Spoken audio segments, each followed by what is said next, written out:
D'abord, je vais remercier Sylvie pour cet accueil. Et puis, bon, vous parlez des 15-20 heures d'activité. Alors, ce que je voudrais... Alors déjà, il y a Jérémy qui est dans le coin, donc on a un témoignage d'une mission locale sur laquelle on va pouvoir partager nos expériences.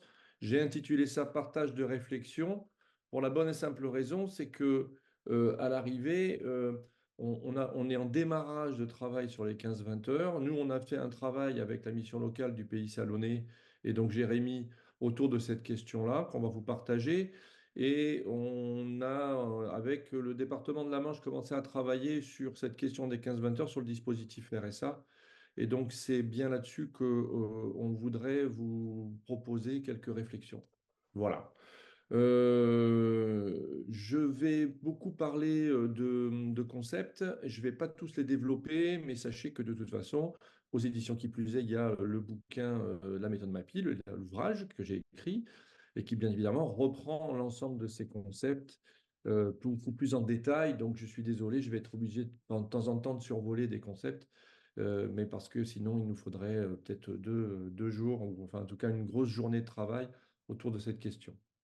Alors, le cadre d'intervention que je vous propose, c'est déjà une réflexion donc sur l'intégration de la contrainte des 15-20 heures, parce que c'est vraiment vécu aujourd'hui comme une contrainte, et c'en est une d'ailleurs, et on va regarder comment on peut l'intégrer correctement dans des contextes différents. Et puis, peut-être ensemble envisager des pistes de travail.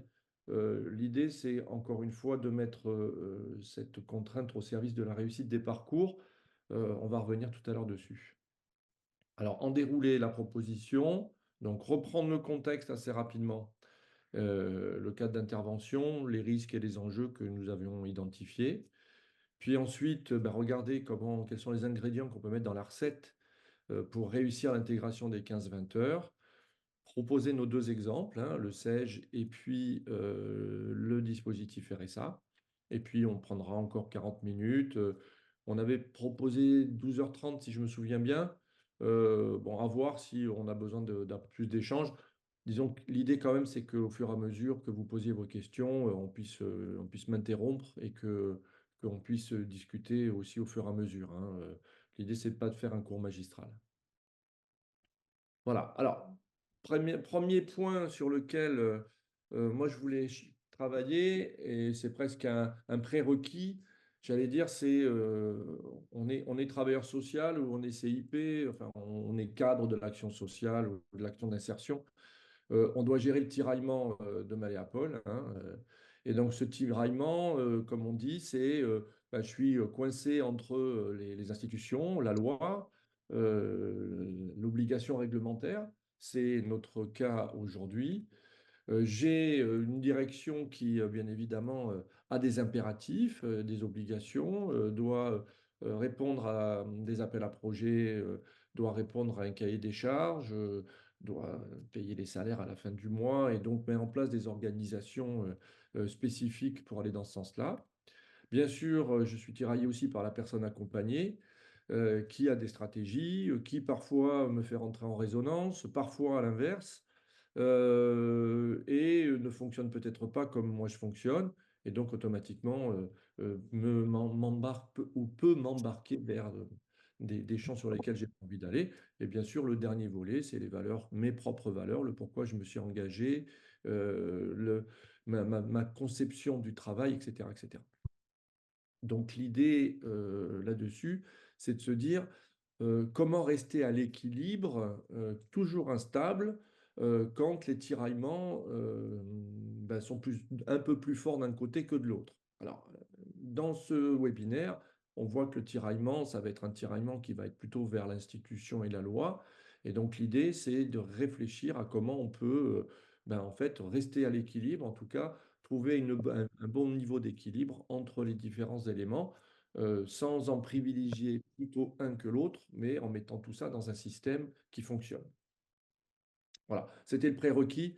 On n'est pas là, encore une fois, pour critiquer la loi, elle existe maintenant, et donc du coup, c'est comment on fait avec au bénéfice de tout le monde. Alors, justement, la loi. Donc, la loi de référence, c'est la loi sur le plein emploi.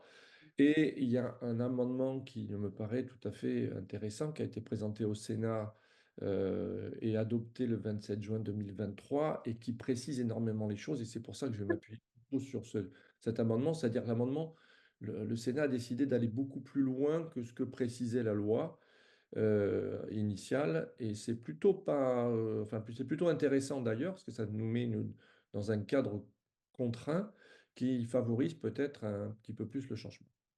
Donc la loi, vous la connaissez, c'est la génération du contrat d'engagement, le diagnostic, bon, je ne reviens pas là-dessus, et notamment les 15-20 heures d'activité, tout le monde la connaît, a priori, j'ai pas le temps de faire un descriptif de la loi.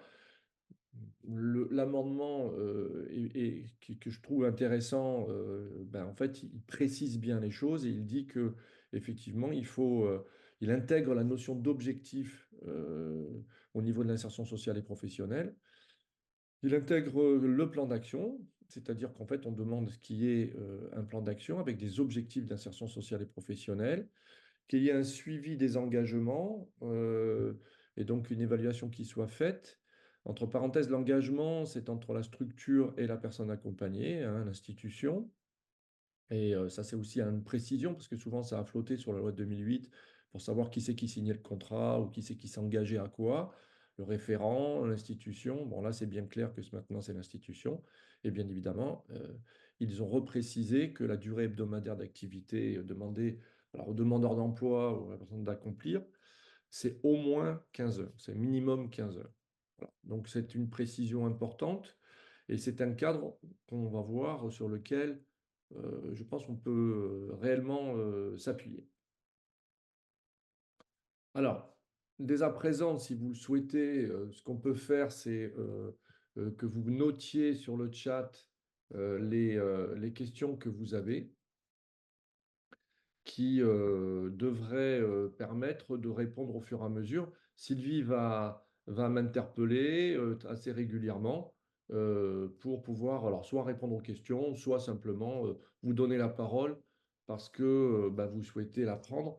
Ce qui est intéressant, c'est que vous précisiez bien votre structure et votre poste. Comme ça, on a le contexte parce qu'on a des gens qui arrivent de niveaux d'environnements très très différents.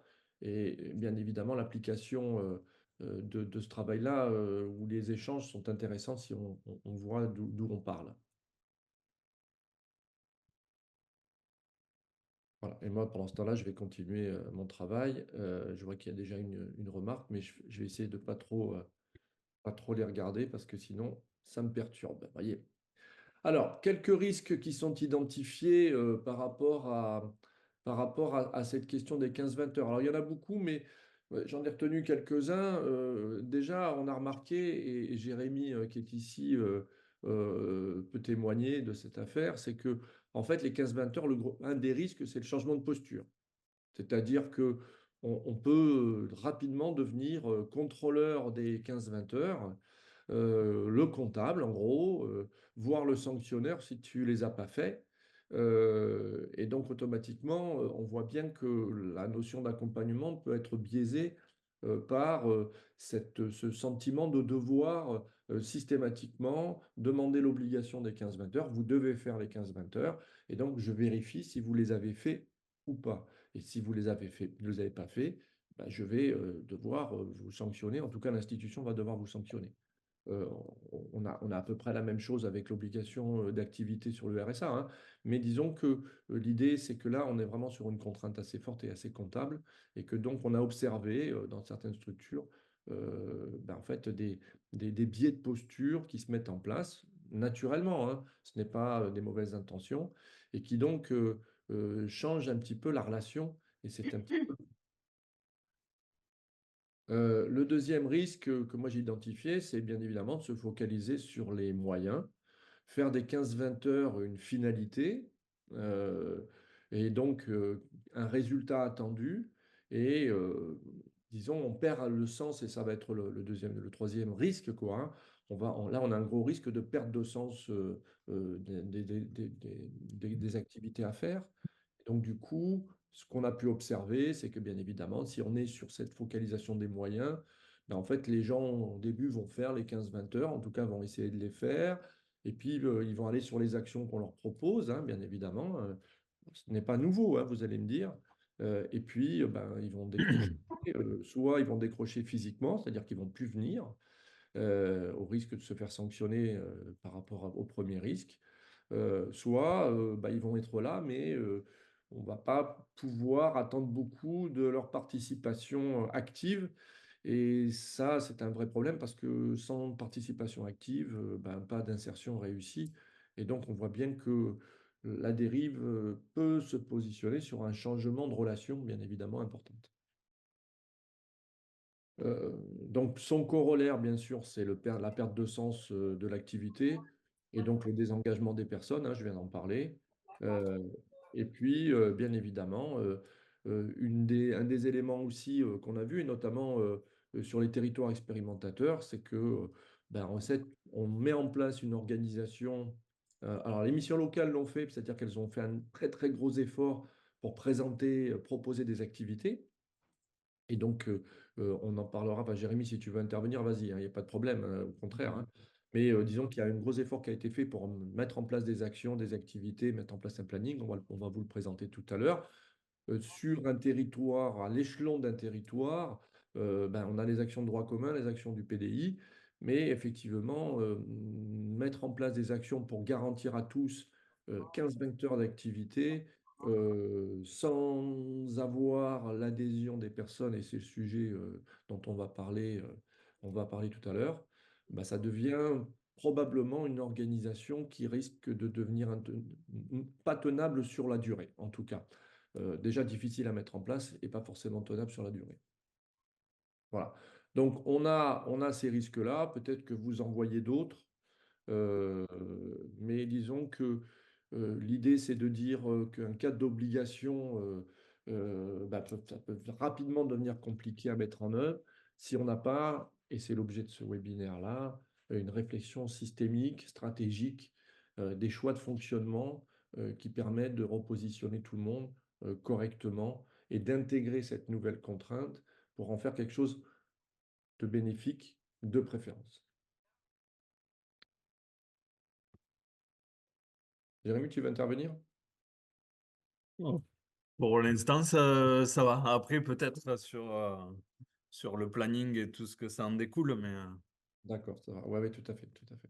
Alors, les enjeux que nous avons, ben, en fait, c'est ce que je disais tout à l'heure, c'est bien sûr, il faut répondre au cadre législatif, tout en restant dans un axe de production et de relation, donc dans un axe d'accompagnement médian qui permet d'assurer des résultats, tout en restant en relation avec la personne et en s'assurant qu'on est bien sur le parcours qui est choisi par la personne et que c'est bien son parcours de vie qui est mis en place. Et donc, ce sont ses choix, plutôt que de l'obliger à faire des choses qu'elle est persuadée qu'il faut qu'elle fasse. Ce n'est pas le problème, mais qu'elle a peut-être beaucoup de difficultés à faire. Je fais juste une petite parenthèse à ce niveau-là. Je pense, et les expériences que j'ai ont démontré que les personnes ont envie d'avoir de l'activité. Ce n'est pas le problème. La question, c'est comment on les aide à le faire au mieux et comment ça bonifie le travail qu'elles doivent faire. Et donc, bien évidemment, on a un enjeu, c'est de proposer aux équipes de professionnels une vision constructive, claire et pédagogiquement cohérente, que ce soit en termes de cadrage, d'organisation, d'appréhension pédagogique et d'évaluation, on va en parler. Euh, mais c'est aussi permettre aux personnes qui sont accompagnées de réaliser des activités qui vont contribuer à l'avancée de leur parcours, parce que sinon, on va encore une fois avoir des déperditions, et c'est tout à fait logique que les personnes qui ne voient pas pourquoi elles font les activités ou qui font les activités parce qu'on les oblige à le faire, au bout d'un moment, lâchent les activités ou en perdent le sens, que ça contribue à l'augmentation de leur sentiment d'efficacité personnelle, c'est-à-dire qu'ils ont réalisé les activités, ils sont capables de réaliser les activités, et donc c'est plutôt bonifiant pour leur parcours et pour leur sentiment d'efficacité. Une fois qu'ils ont un sentiment d'efficacité qui est remonté, bien évidemment, ben, on va avoir de l'autonomie, on va avoir une dynamique d'insertion qui se met en place, et donc l'idée c'est de savoir comment ces activités qui sont réalisées peuvent être au service de la dynamique d'insertion de la personne. Et bien évidemment, l'enjeu, c'est de mettre en place une organisation, et on va en le voir, donc spécifique au contexte de chacun, mais qui soit réalisable dans la durée et qui accompagne ce changement auprès des publics et auprès des équipes. Alors, rentrons dans le vif du sujet, si vous voulez bien, et regardons un petit peu enfin, les quelques ingrédients. Alors, il y en a certainement d'autres. Disons que j'en ai identifié 5. J'en avais envie de vous en parler de 5 ingrédients qui nous permettent d'appréhender les 15-20 heures de manière positive. Le premier ingrédient, donc après, je vais les développer un par un, et on va rentrer vraiment là dans les aspects techniques et méthodologiques.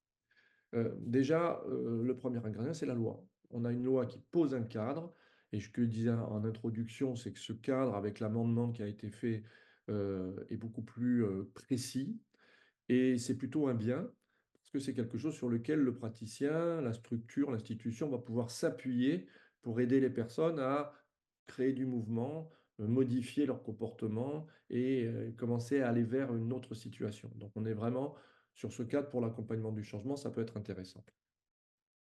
Bien évidemment, il nous faut un projet de parcours. Pourquoi? Parce que le projet, et je vais revenir dessus, ça nous permet de détailler les étapes et donc de donner du sens. On va avoir besoin d'une planification prévisionnelle. Là, je pense que quelque part, on est là aussi sur un changement important, c'est-à-dire euh, comment on va mettre la planification au service des personnes, en mêlant bien évidemment donc de la liberté et de la contrainte, des activités qui sont choisies par la personne, des activités que l'institution ou que la structure pense que de toute façon c'est bon pour elle, ça permet de rentrer dans le cadre et que donc on lui demande de faire, et puis des activités bien sûr personnelles et cette planification prévisionnelle, c'est-à-dire cette visibilité d'organisation, l'objectif pédagogique c'est d'aider la personne, c'est du cadre qui va la sécuriser et donc qui va l'aider à agir. Et puis, en 4, ben, une déclinaison de cette planification ou de ces activités en action, c'est-à-dire on peut rentrer le plus en détail dans les actions. Je vais ensuite distinguer les activités et les actions dans cette partie-là.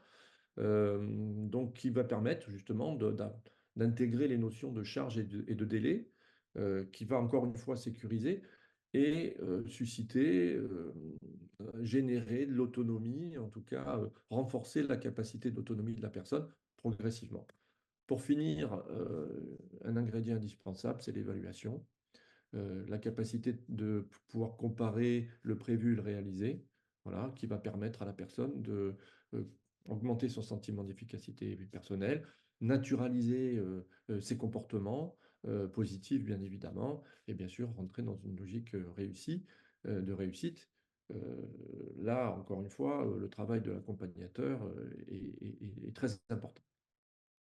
Alors, si vous voulez, par rapport à tous ces éléments-là, je vais les reprendre et je vais à peu près les détailler pour vraiment expliciter le système. Alors, la loi qui est plus précise, bien évidemment, on l'a vu tout à l'heure, hein, ce qui est intéressant, c'est que la loi dit, alors je vous ai donné quelques éléments là, hein, donc le contrat doit définir les engagements de l'organisme référent et ceux du demandeur d'emploi. Donc on est vraiment sur un engagement assez précis. Alors bien sûr, on peut toujours être comme j'ai vu sur beaucoup de CER ou sur la loi de 2008, où on dit, bon, bah, vous vous engagez à aller au rendez-vous, à être à l'heure, à prévenir si vous ne pouvez pas venir, etc. Ça, on peut continuer à le poser, mais disons que là, on est vraiment quelque chose de plus précis parce que on nous demande, et c'est le deuxième volet, un plan d'action qui va préciser les objectifs d'insertion. Donc là, on rentre dans la notion d'objectif. Donc ça, c'est intéressant parce que l'objectif, c'est un des éléments du cadre, je vais revenir dessus. Et donc, ça va permettre à la personne de mieux visualiser les résultats qui sont attendus et donc de mieux s'engager. Encore faut-il le travailler d'une certaine manière pour que ce soit engageant pour la personne. Bien sûr, un contrat d'engagement réciproque où les engagements de tous seront vraiment suivis. Donc là, les engagements de tous, on voit qu'on a une petite pression sur les organismes. Et puis vraiment suivi, c'est-à-dire qu'on demande des résultats. Donc on rentre un peu plus encore dans cette logique de contractualisation, de résultats et d'évaluation. Et bien sûr, le dernier volet, c'est qu'on précise la durée hebdomadaire d'activité. Et là, je vais revenir dessus, euh, sachant qu'elle ne peut pas être inférieure à 15 heures. Donc, on voit bien qu'on a des éléments du cadre, des objectifs, un plan d'action, c'est-à-dire une méthode. Hein. Alors, une déontologie qui s'engage à quoi, qui doit être notée, alors, je vais revenir dessus, un système d'évaluation et bien évidemment une contrainte qui est encore une contrainte où on doit faire au moins 15 heures d'activité. Donc, le contrat qui va être signé doit normalement reprendre l'ensemble ou devra reprendre l'ensemble de ces éléments, hein, donc l'objectif, le plan d'action, les engagements, euh, et puis effectivement le nombre d'heures estimées, ça serait quelque chose qui serait intéressant, puisque on va avoir besoin de pouvoir estimer le nombre d'heures à réaliser pour atteindre l'objectif via le plan d'action. Donc je vais revenir dessus, mais en fait on a vraiment une contrainte qui est assez intéressante parce qu'on peut l'utiliser pour cadrer l'organisation du travail et pour cadrer les attendus et la méthode qui est proposée. Voilà. Pascal, je me permets Oui, d'intervenir. Il y a Virginie Durand du conseil départemental du 31 qui dit que la loi a enlevé le terme de réciproque. C'est un oui, CE uniquement. oui, tout à fait. Ce n'est plus le CER, donc le contrat d'engagement réciproque, c'est un contrat d'engagement. Alors, est-ce que c'est parce qu'en fait, du coup, on veut faire quelque chose de plus global pour tout le monde et donc on a enlevé la réciprocité qui était spécifique peut-être au département? Ou est-ce que le contrat d'engagement, c'est-à-dire qu'on élargit l'engagement de chacun, en tout cas, là, la définition sur l'amendement, c'est vraiment de dire que c'est les engagements de l'organisme référent. Alors, pareil, sur l'organisme référent, c'est pas l'objet de la journée d'aujourd'hui, mais l'organisme référent, encore va-t-il falloir le déterminer, d'accord? Et ceux du demandeur d'emploi, donc on est quand même sur un engagement qui continue à être réciproque, c'est-à-dire que c'est un engagement de parties. Encore faut-il savoir quelles sont les parties qui s'engagent sur la base du plan d'action, effectivement. Alors, pardon, vous l'aurez compris, euh, le plan d'action, nous on appelle ça plutôt un projet de parcours parce que plan d'action, vous allez voir, on rentre dans la finesse du système et là, on veut quand même travailler plutôt par strat. Je vais revenir là-dessus. Mais disons que notre projet de parcours ou plan d'action, en fait, il comporte l'ensemble des éléments euh, que le cadre d'engagement qui est demandé par le législateur. En fait, il doit, de notre point de vue, servir de base du contrat d'engagement en disant, bah, en fait, il y a bien évidemment les 5 éléments du cadre qu'on retrouve dans le parcours, dans le projet de parcours. Bien sûr, un objectif final. Hein, dans mon exemple, trouver un poste de magasinier, on aurait pu être plus précis. Une organisation avec des sous-objectifs à chaque fois, donc on a des étapes, donc une planification avec une durée et bien sûr un périmètre qui est relativement posé, qui peut être le champ d'action, le champ d'intervention du praticien et du parcours, qui peut être aussi de l'espace physique ou géographique, par exemple. Voilà. Donc on retrouve dans ce projet de parcours la totalité des éléments du cadre. Et bien évidemment, ça peut faire contrat ou ça doit faire contrat au-delà, je dirais, des obligations, des engagements légaux qui sont demandés ou qui sont imposés à l'un ou à l'autre. Voilà.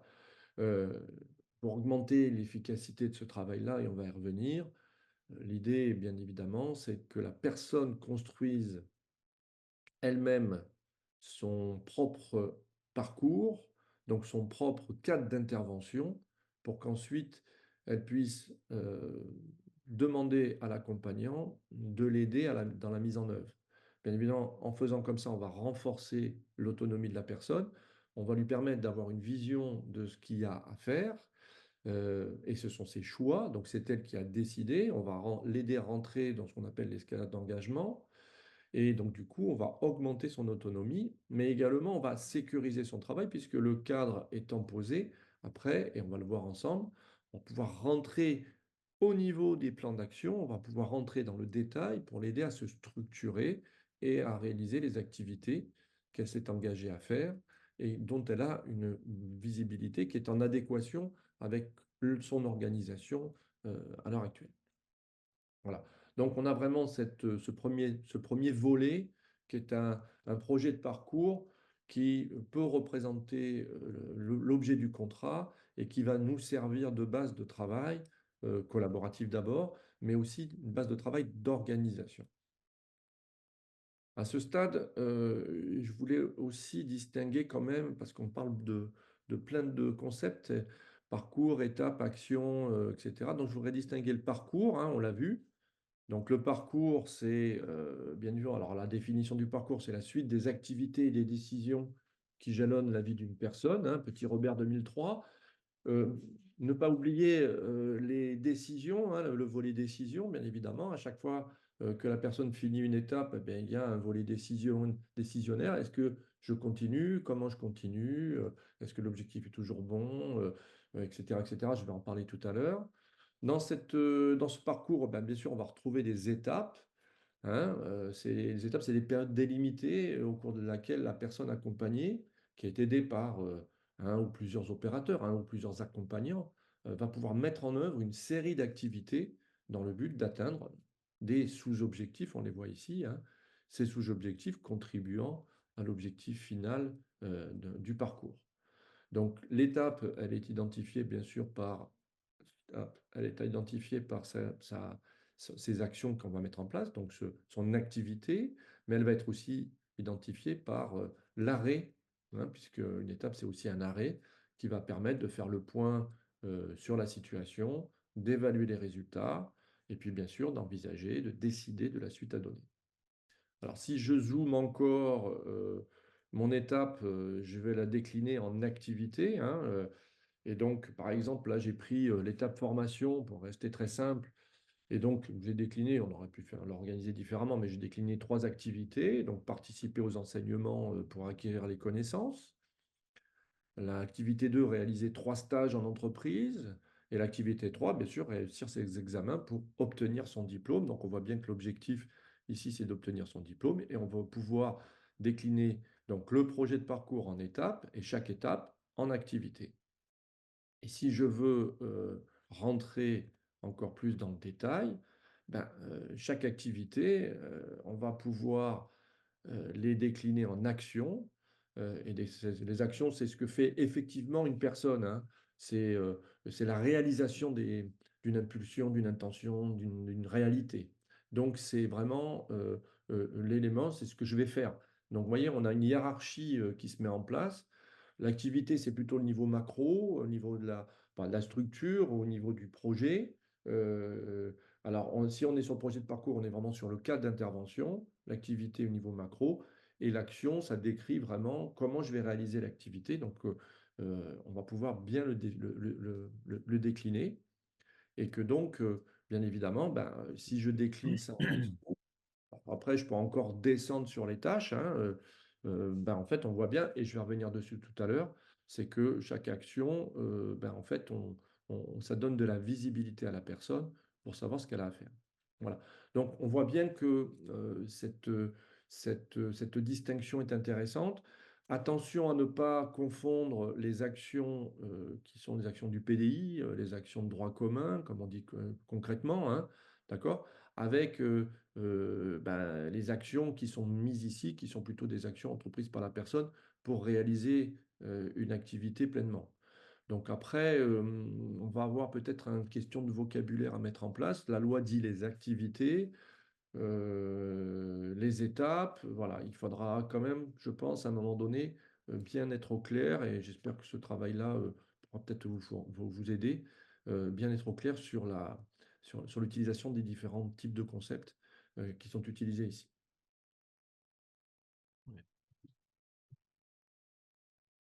Alors, quels sont les types d'activités qui sont possibles? Ben, la première type d'activité, il y en a trois, hein. Les premiers types d'activités, bien sûr, c'est ce qu'on a vu, les actions de droit commun, hein, les formations, les actions du PDI. Donc ça, c'est proposé par l'institution. Ça peut être aussi des ateliers, des TRE, etc., etc. En fait, c'est toutes les actions qui sont proposées par l'institution, la structure. Donc ça, c'est les premiers types d'activités. Ensuite, on a toutes les activités qui sont proposées par les entreprises. Alors, tous les contrats, les emplois de parcours, les emplois d'intérim, etc., les stages, les immersions, tout ça, ça va faire partie du recensement des activités. Et bien sûr, le dernier volet, c'est quand même celles qui sont réalisées en autonomie parce que ça fait partie des activités et c'est toutes les activités que la personne met en œuvre dans le cadre de son projet de parcours. Elle va faire une démarche administrative, ben, en fait, ça fait une activité.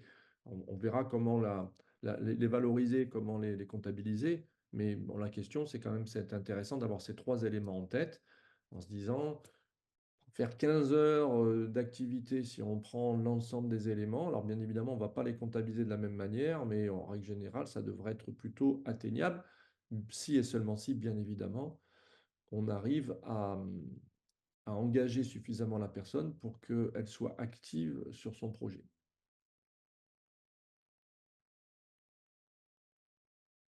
Alors, bien évidemment, on l'a vu hein, tout à l'heure, mais disons que ce soit au niveau du parcours, de l'étape, de l'activité, le travail de l'accompagnant, c'est de s'assurer que la personne soit en capacité de réaliser l'activité, hein, et qu'elle le fasse dans les meilleures conditions. Pourquoi? Parce que rien de pire que quelqu'un qui n'arrive pas à faire l'activité, ou en tout cas qui n'arrive pas à la mettre en œuvre, parce qu'elle risque de naturaliser qu'elle n'est pas capable d'eux, et on est encore plus en difficulté derrière pour l'amener à les faire. Donc, bien évidemment, il y a une graduation dans les activités. Bon, il y a des systèmes de naturalisation et de dénaturalisation qui peuvent se mettre en place, mais on voit bien que l'accompagnant a un rôle essentiel là-dessus, c'est-à-dire qu'il doit sécuriser la personne accompagner euh, pour l'aider et l'aider à renforcer son autonomie, hein. C'est-à-dire que la planification va l'aider à renforcer son autonomie. Ça va la naturaliser, lui permettre d'augmenter son CEP parce que, encore une fois, l'idée, c'est que les activités qu'elle réalise, ben, bien évidemment, on va pouvoir les appuyer dessus et lui montrer qu'elle est capable de réaliser et d'y arriver. Et bien sûr, pour l'aider à la décision, on verra tout à l'heure, c'est qu'à un moment donné, c'est en fonction des activités qui ont été réalisées, ben, en fait, je peux en retirer un certain nombre d'enseignements. Ça aussi, pareil, je vais prendre un exemple un peu plus concret pour essayer d'être un peu plus en concret. Par exemple, je mets en place quelque chose que je pensais que je ne pourrais pas, je réussis, ben, j'ai envie de continuer dans le même sens, c'est-à-dire j'ai envie de continuer à travailler dans le même sens parce que je pensais que je ne pourrais pas, ça fait longtemps que je ne l'ai pas fait, et tout compte fait, ben, je m'en sors bien et ça me donne de la motivation qui est une conséquence de l'engagement. Voilà. Donc, le travail de l'accompagnant, ben, il va se situer ici, vous voyez, on avait entre les étapes, notamment sur ben, l'évaluation des résultats, la collaboration au réajustement du projet, c'est-à-dire du cadre d'intervention. Et puis, une fois le cadre d'intervention refixé si on est au milieu, mais fixé si on est ici, en phase de démarrage, ben, en fait, l'aider à préparer l'action, c'est-à-dire de se préparer à l'action. Et on voit bien que ben, la planification, l'idée de séquencer, de sécuriser ici est très importante pour permettre à la personne de pouvoir mettre en œuvre effectivement, de pouvoir réussir et de pouvoir évaluer les résultats et les effets de son travail. Voilà.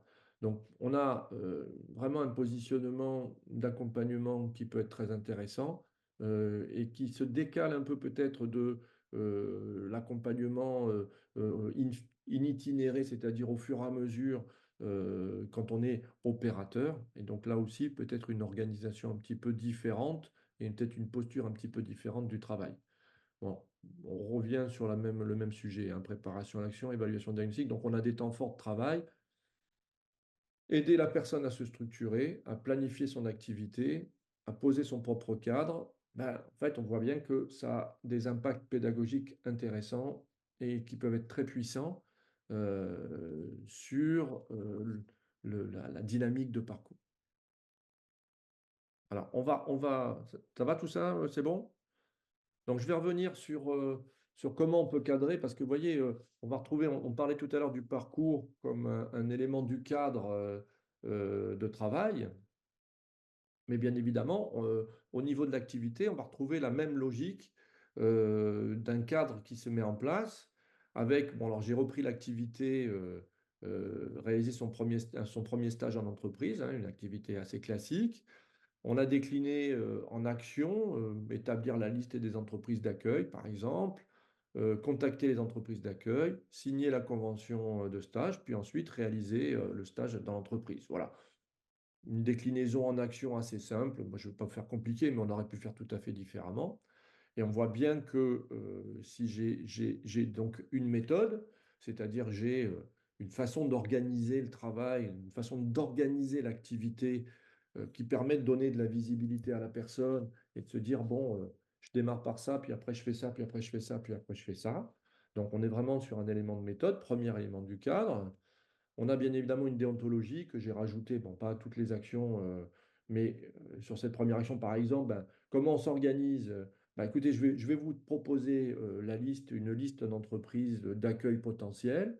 Et puis, ben, vous, alors, j'ai mis vous choisissez les 10 entreprises selon vos propres critères qui vous intéressent le plus. Donc voilà, on a une façon, une répartition du travail. Et puis, votre boulot, ça va être de me proposer les 10 entreprises.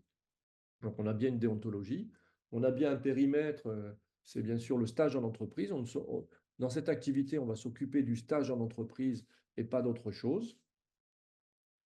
Ça évite les débordements.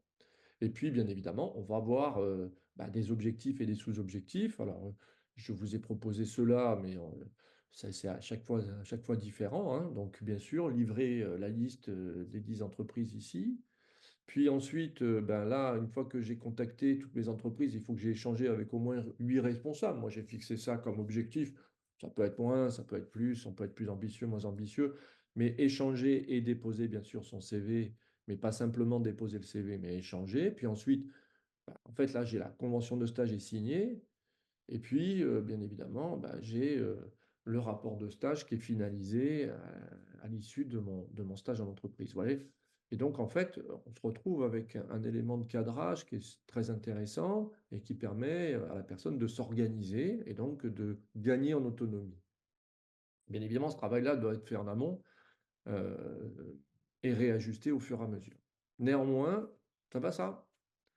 Néanmoins, il me manque le dernier élément du cadre, puisque on a 5 éléments au cadre, l'objectif, la méthode, la déontologie, le périmètre. Vous remarquerez qu'il me manque la durée, bien évidemment. C'est-à-dire que si une personne a 5 minutes pour faire une activité, ou si la même activité, elle doit la faire en 2 jours, ben, en fait, on ne va pas fonctionner de la même manière. On va peut-être pas avoir le même type d'objectif.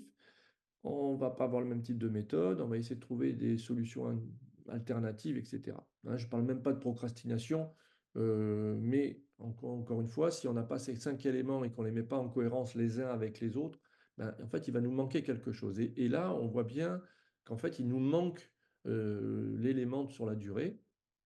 Et les 15-20 heures ben, sont une contrainte, mais si on s'extrait de cette contrainte forte, on peut se poser la question de combien de temps il me faut pour faire une activité. Et là, il faut distinguer deux concepts forts, le délai, donc combien de temps, donc c'est le temps entre le, c'est un peu technique, mais c'est le temps entre le début de l'activité et la fin de l'activité. On fait ça tous les jours hein, quand on travaille. Donc, bien évidemment, c'est le temps que je vais passer entre le moment où je démarre et puis quand j'ai livré les 10 entreprises. Et puis la charge, bien évidemment, puisque la charge, c'est le temps effectif que je vais passer à réaliser l'activité. Je peux avoir, par exemple, si j'envoie une carte postale à ma grand-mère, ça peut me prendre 10 minutes pour acheter la lettre, la carte postale, l'écrire et la mettre dans la boîte aux lettres avec le timbre. Par contre, pour qu'elle le reçoive, la poste, ça risque de prendre un peu plus de temps, surtout si je suis très loin. Donc, on voit bien que quand on charge, ça va me prendre 1 heure. et en délai, pas sûr, l'objectif c'est qu'elle reçoive la carte postale et qu'elle la lise, en délai, on va peut-être avoir une semaine, voire 10 jours. Donc on a bien une différence entre le délai et la charge. Et vous avez compris que les 15 heures d'activité, les 15-20 heures d'activité, c'est de la charge, ce n'est pas du délai. Donc la question, c'est que on doit rentrer quand même dans cette question de combien de temps vous vous donnez pour réaliser l'activité et que donc on va être obligé de décliner un petit peu le travail, peut-être même en tâches pour certaines personnes, parce que moins on a l'habitude de faire l'activité, plus il faut qu'on détaille pour ensuite pouvoir mettre un nombre d'heures pour pouvoir s'organiser. On fait tout à fait ça en gestion de projet, en management de projet. Plus on a l'habitude, plus par expérience, on va fixer un délai qui va être proche de la réalité. Et donc automatiquement, ce travail, alors ça paraît peut-être un petit peu ambitieux, mais ce travail à faire à la personne, moi, ça me paraît intéressant parce qu'encore une fois, ça va renforcer son autonomie, ça va lui augmenter la vision, c'est-à-dire qu'elle va pouvoir se projeter. En même temps, elle va pouvoir faire des choix. Peut-être qu'il y a des choses, elle a une organisation de la vie privée, elle a la possibilité de faire autrement, elle a peut-être des ressources qu'elle n'a pas utilisées, et donc elle peut réfléchir à comment elle va faire pour réaliser l'activité. Et donc, du coup, ça va l'engager. Et quand elle part avec son plan d'action, là, on est vraiment sur le plan d'action. Quand elle part sur son plan d'action, automatiquement, elle a sa feuille de route, et donc elle a plus de chances de la mettre en œuvre que si, en fait, elle, elle a un accompagnateur qui lui demande de faire quelque chose qu'elle n'a pas eu le temps de réfléchir à faire. Alors, pour mon exemple, parce que ce n'est pas très compliqué à faire, mais pour mon exemple, j'ai mis 2 jours pour établir la liste, mais 5 heures de charge. Donc 2 jours en durée, en délai et 5 heures de charge. J'ai mis 3 semaines pour contacter les entreprises et j'ai estimé ça à 60 heures. Et puis j'ai continué mon travail, une semaine, 2 heures pour signer la convention, et puis 3 semaines et 96 heures pour faire le stage, un stage sur 5 jours, je ne sais plus comment j'ai fait mes calculs, mais disons qu'il y a des choses qui sont préétablies déjà. Voilà. Donc, on est bien d'accord que si la personne se donne 2 jours et 5 heures, bien évidemment, elle peut s'organiser et elle sait que dans 2 jours, en fait, elle devra avoir livré les 10 entreprises. Je vais revenir sur le système d'évaluation. Elle l'a fait, elle ne l'a pas fait. Là, on voit bien qu'il y a une prise de décision qui est intéressante. En tout cas, ça donne un cadre intéressant de travail. Dans mon exemple, j'ai 7 semaines pour 163 heures de charge.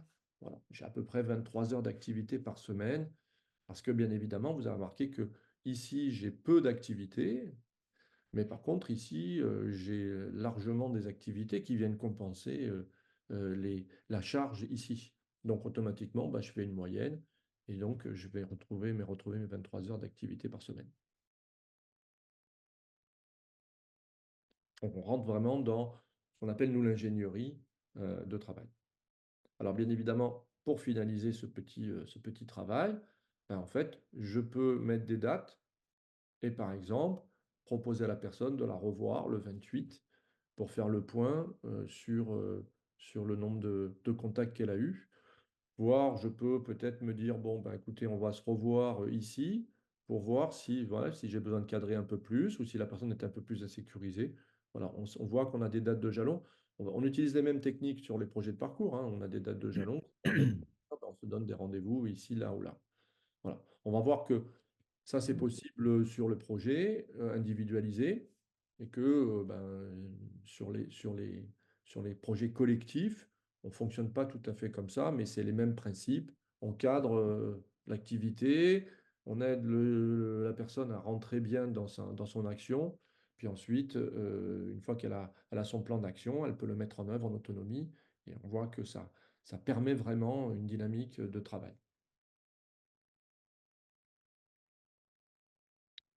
Alors, quatrième volet, j'ai tout le temps. Je sais pas, ça va pas trop vite, ça va?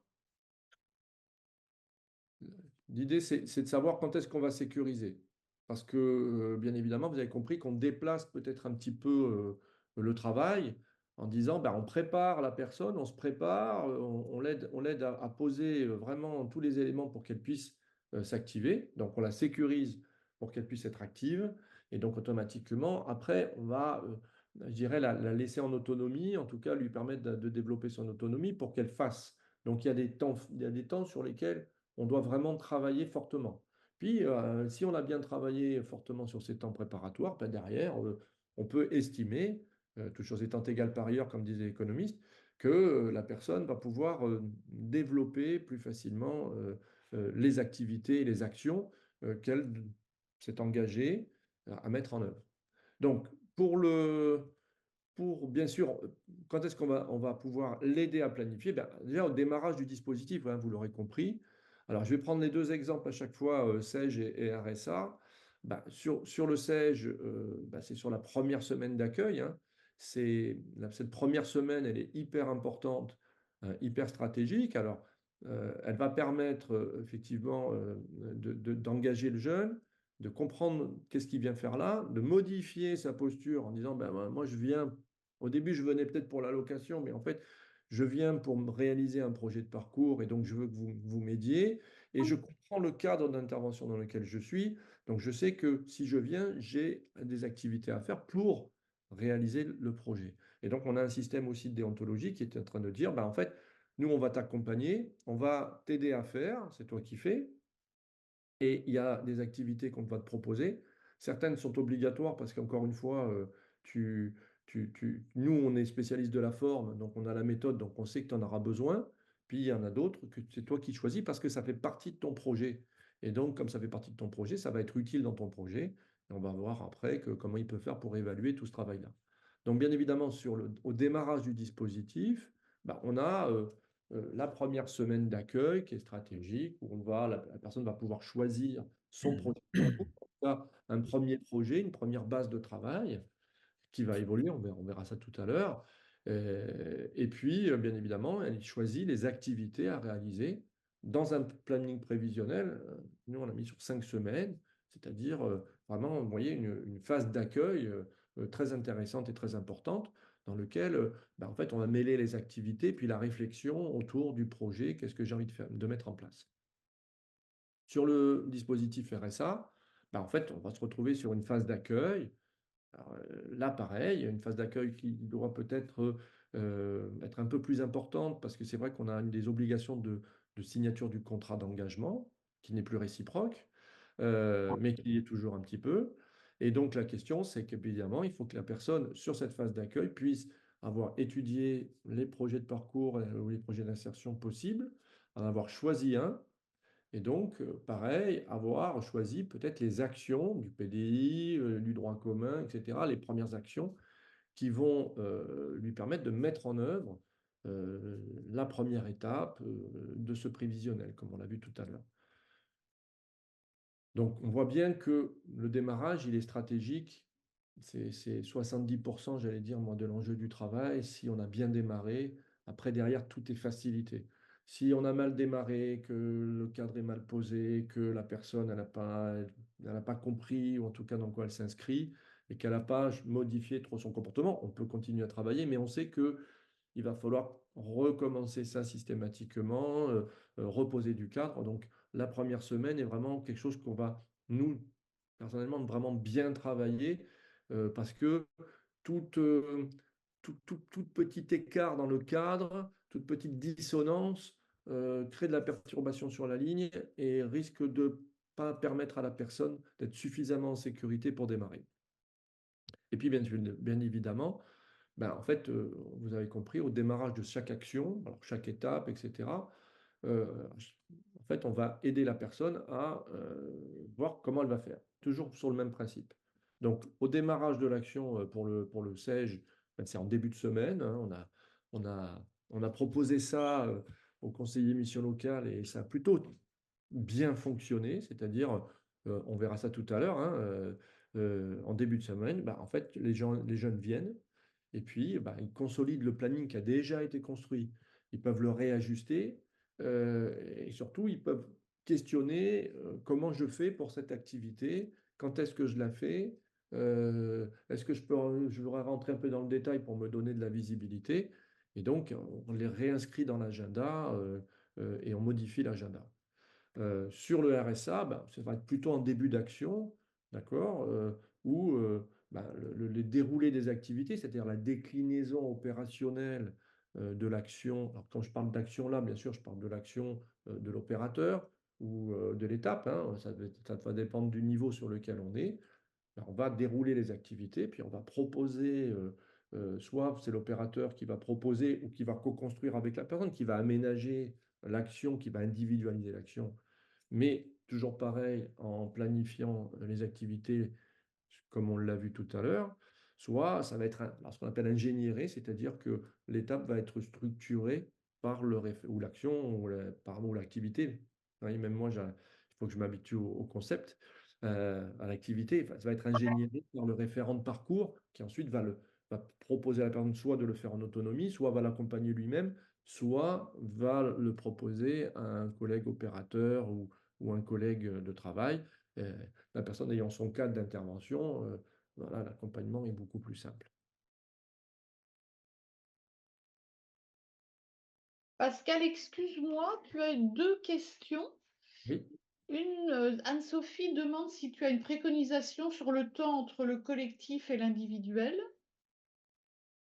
Le temps entre le collectif et Alors la l'individuel. question, c'est y a-t-il une préconisation sur ce temps en collectif ou individuel?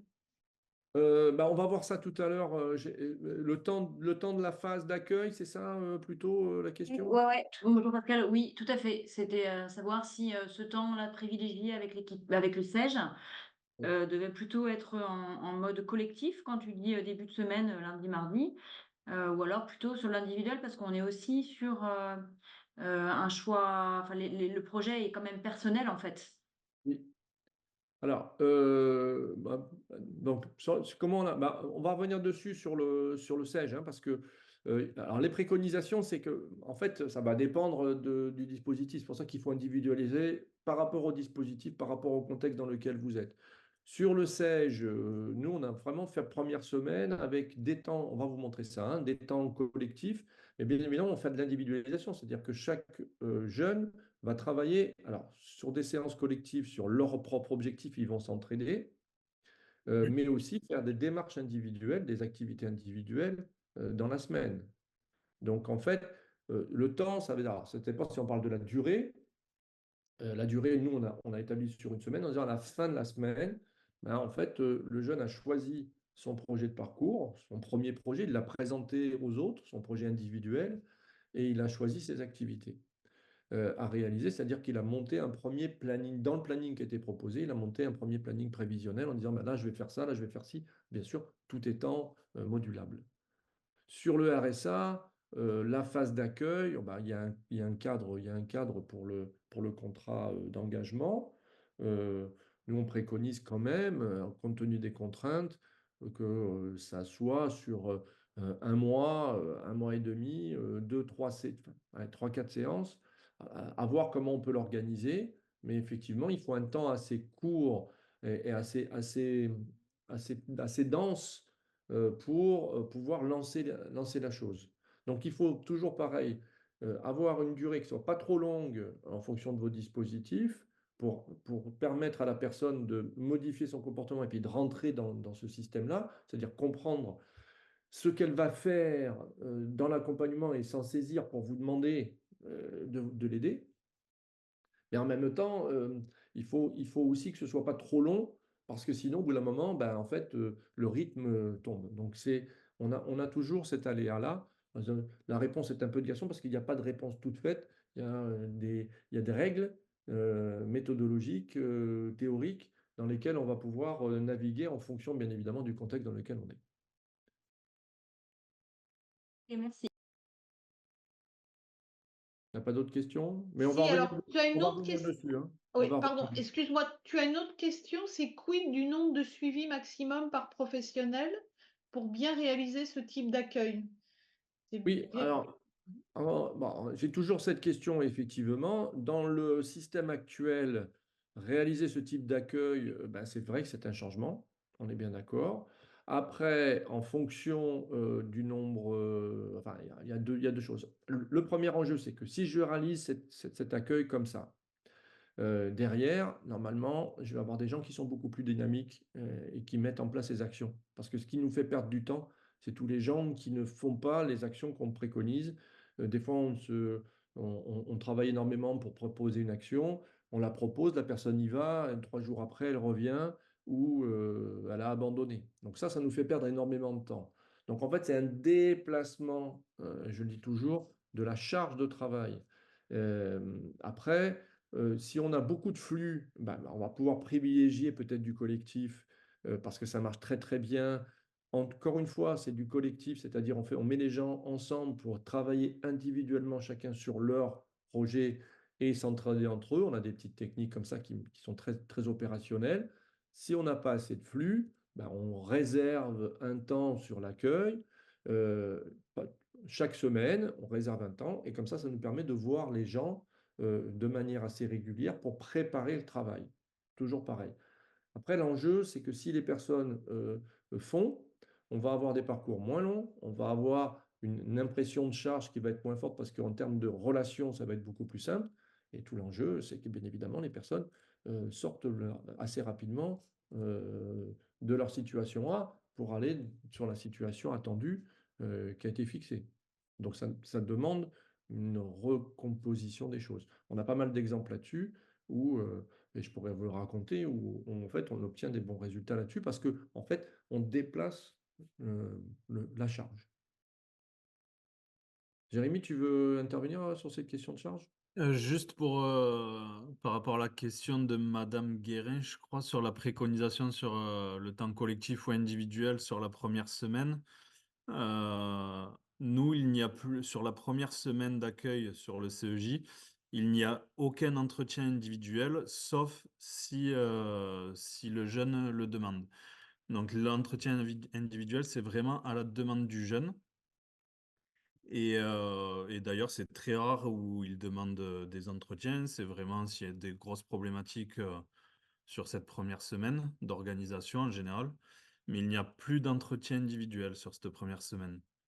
Donc, je ne sais pas si ça répond un peu à cette question. Parce que nous, Ouais, merci. ouais, voilà. Parce que nous, ça a été une grande question au tout début de ce travail-là qu'on a fait avec Pascal. C'est quand on nous a dit qu'on n'allait plus faire d'entretien individuel au démarrage du dispositif, les conseillers ont changé, ont changé un peu de visage. Donc, et au final, ça marche très bien.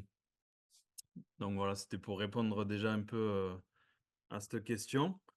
Après, est-ce que j'explique un petit peu mon contexte, Pascal?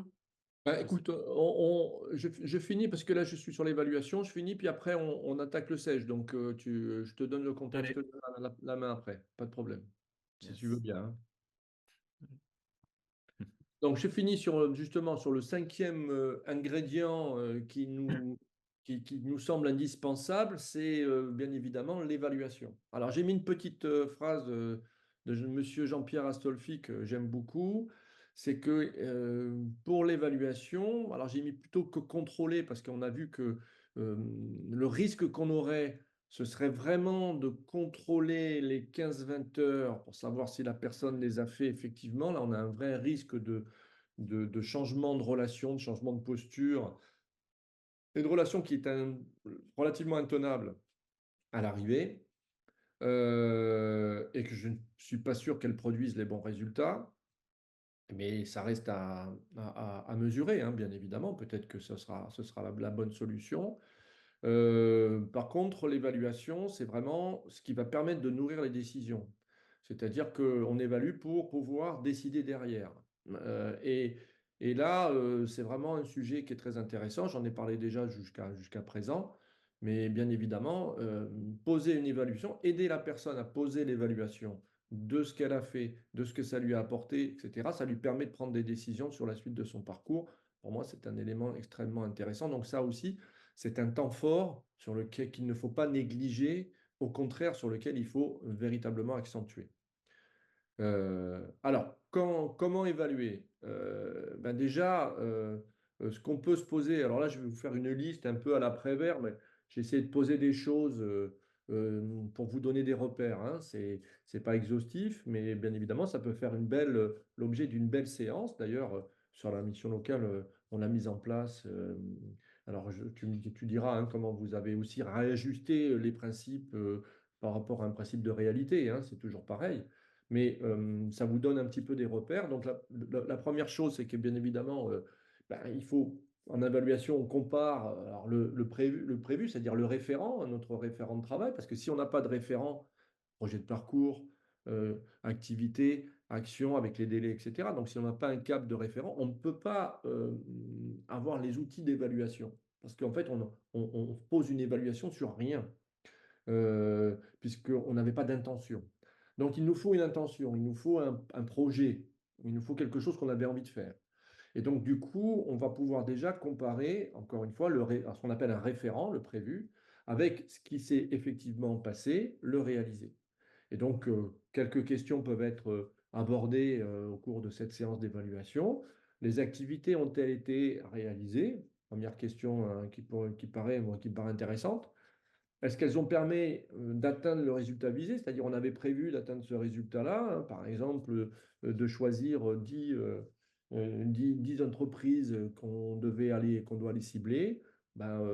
Les activités, j'ai fait toutes les activités, toutes les actions qui m'ont été demandées, mais il m'a manqué peut-être quelque chose pour pouvoir choisir véritablement, ce qui nous permet d'ailleurs, le praticien, de réorienter la prochaine activité d'une autre personne sur ce même sujet, voire l'activité de la même personne sur une activité future. Les activités sont-elles terminées? C'est une bonne question. Est-ce que vous avez réalisé la totalité des activités? Vous remarquez que là, on n'est pas trop sur les heures, hein. Je veux dire, l'idée, c'est quand même de savoir si l'activité a produit quelque chose et non pas si le nombre d'heures a été effectivement réalisé. Identifier les compétences mises en œuvre, c'est-à-dire que la personne a mis en place des activités, et c'est là que l'approche par activité est extrêmement intéressante.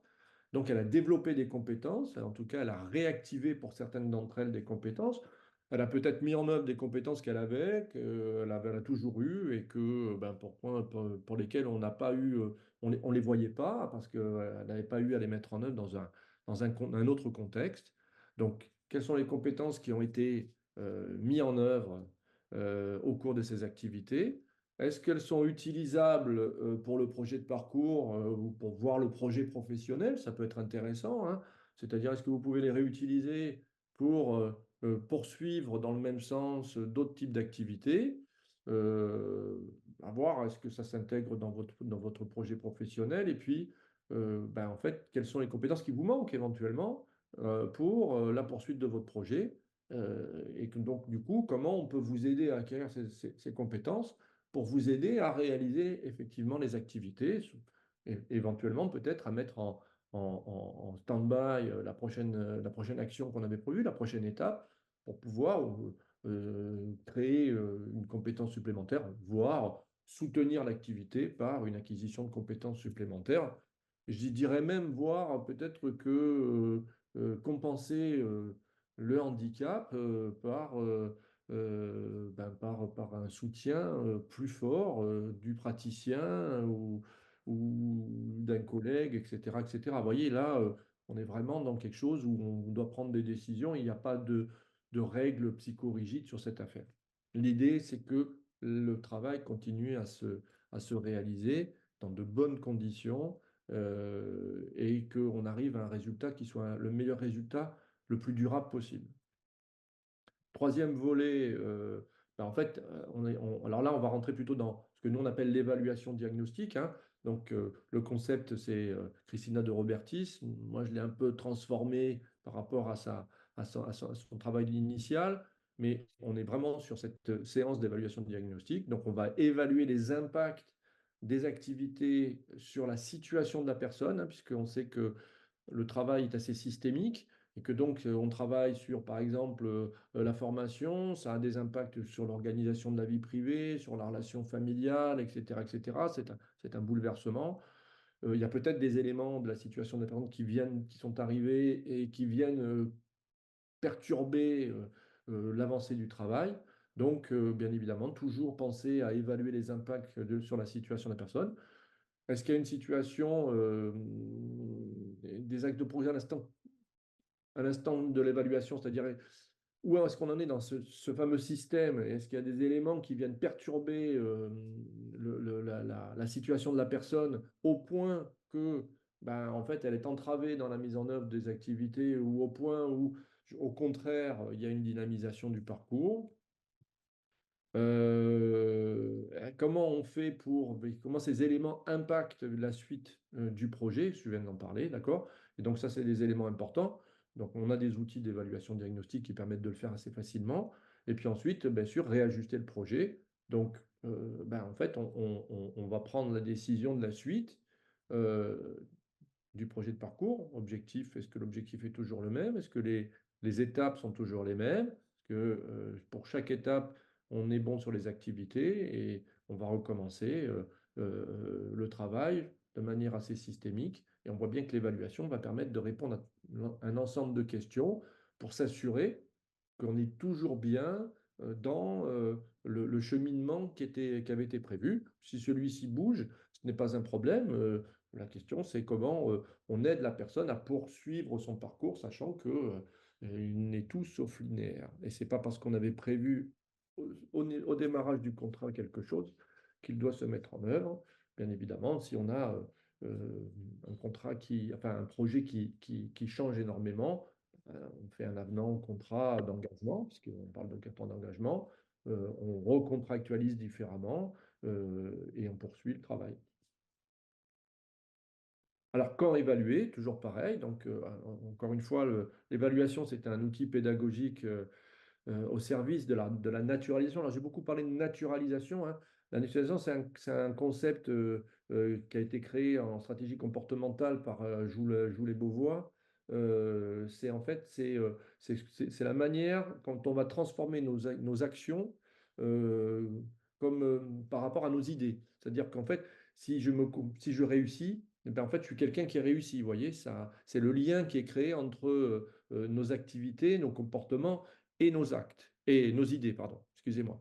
Et donc, nos perceptions de nous-mêmes. Et donc, du coup, quand on est dans une spirale de réussite, eh ben, on aura tendance, bien évidemment, à naturaliser qu'on peut y arriver. Et donc, on va être dans une bonne dynamique. Si par contre, on est dans une spirale d'échec, et c'est pour ça qu'en début de webinaire, je disais, sécurisons les activités pour éviter que les personnes n'y arrivent pas, parce que si la personne n'arrive pas à faire une activité, vous comprendrez qu'elle va naturaliser, c'est-à-dire qu'elle va rendre naturel le fait que cette activité, elle n'a pas réussi. Elle ne va pas dire c'est parce qu'il y a eu un contexte, alors peut-être qu'elle va trouver des prétextes, mais en tout cas dans la tête, ce qui va se passer, c'est je n'arrive pas à le faire. Donc si elle n'arrive pas à le faire, ça va être beaucoup plus difficile à mobiliser. Donc on a un vrai enjeu là-dessus. Mais je vous renvoie effectivement sur peut-être l'ouvrage de Mappy qui explique bien ces éléments-là et comment on peut les utiliser à bon escient dans l'accompagnement. Alors, quand est-ce qu'on évalue? Ben, en fait, on évalue en fin de cycle, hein, c'est ça l'idée. Alors, j'ai mis un cycle avec un S parce que vous avez bien compris que les cycles peuvent être différents. Au SEG, Jérémy en parlera, c'est en fin de semaine. En tout cas, nous, dans un premier temps, on a cadré la fin de semaine. Alors, ça peut être au début, fin de semaine, et puis après, ça peut être un peu plus allégé en fonction du développement de l'autonomie des personnes. Mais l'idée de règle, c'est on permet à la personne, en fin de semaine, d'évaluer, bien sûr, son réalisé, ce qu'elle a fait, d'identifier les résultats qu'elle a obtenus et les compétences qu'elle a mises en œuvre, réajuster son projet de parcours et bien évidemment, dans ce cadre-là, elle peut toper le nombre d'activités qu'elle a réalisées avec le nombre d'heures qui ont été faites effectivement. Vous voyez. Après, question, c'est est-ce qu'on va rentrer, si on dit l'activité 1, c'est tant d'heures, est-ce qu'on doit rentrer en disant, bon, on avait prévu tant d'heures, on a prévu pendant 10 heures, mais tu l'as faite en 5 heures. Ça peut être une bonne naturalisation, tout compte fait. Tu as réussi à la faire plus rapidement, tu vois, que ce que tu avais prévu. Ça peut être intéressant pédagogiquement. Après, on peut aussi avoir des conventions en disant, on avait prévu cette activité sur 10 heures, on compte 10 heures. Vous voyez, si on ne veut pas rentrer quand même peut-être trop dans le détail, ça va dépendre un petit peu des choix que vous faites. Et bien évidemment, on va réajuster le projet de parcours. Et puis pour le RSA, exactement la même chose. En fin d'étape ou en fin d'action opérateur, en fait, on va faire l'évaluation des résultats obtenus. Est-ce que l'objectif a été atteint?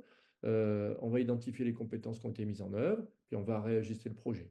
Et là, on va être plutôt effectivement sur des conventions de nombre d'heures, c'est-à-dire on va dire telle activité, et je vais revenir dessus, c'est tant d'heures, la personne a fini l'action, donc d'où l'enjeu qu'elle finisse l'action, elle a fini l'action, et l'action a duré 3 semaines, ben, on estime que la personne a fait 15 heures par semaine, par exemple, ou 20 heures par semaine, ou 25 heures par semaine, donc elle a fait son quota sur la totalité de l'action. Donc on voit bien que dans l'évaluation, bon, on peut positionner le nombre d'heures pour naturaliser, mais en fait, le nombre d'heures, bon, il est un petit peu secondaire par rapport à l'intérêt pédagogique de l'évaluation, c'est-à-dire est-ce que où tu en es dans ton parcours et quelle décision tu prends pour la suite. Voilà. Donc, j'espère que je ne vous ai pas saoulé sur la première partie. On va peut-être passer maintenant à la partie un peu plus applicative. Du coup, pour rappeler un peu le contexte, donc nous, après le Covid, on se questionnait avec l'équipe CEJ. Donc à la mission locale du Pays Salonnais, on a encore une équipe dédiée sur le dispositif. On se questionnait à comment engager le jeune dans son parcours, comment le faire venir sur les ateliers, comment le faire s'engager déjà sur le dispositif, parce qu'on avait quand même pas mal de pertes.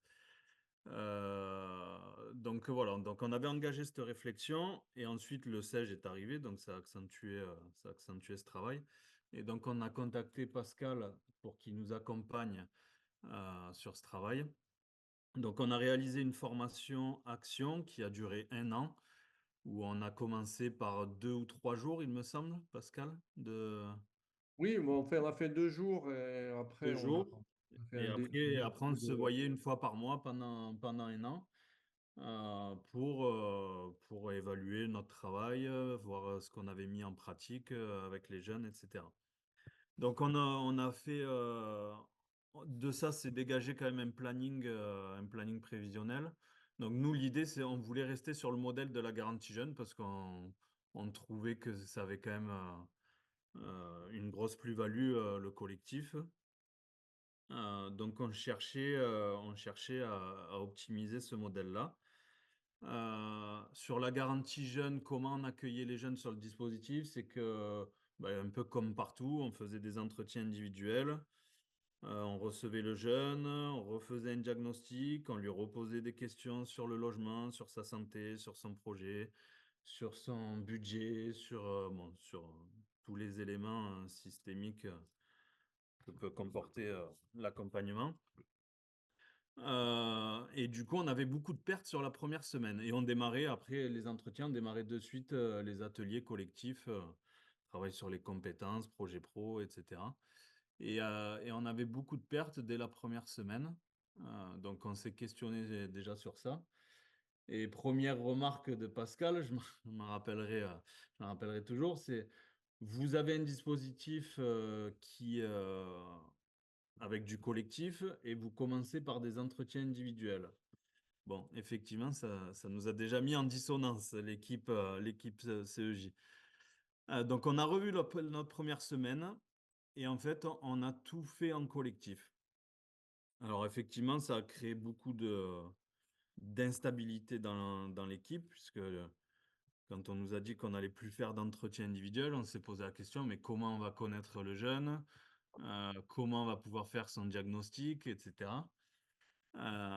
Au final, c'est le jeune qui fait son diagnostic, c'est le jeune qui construit son plan d'action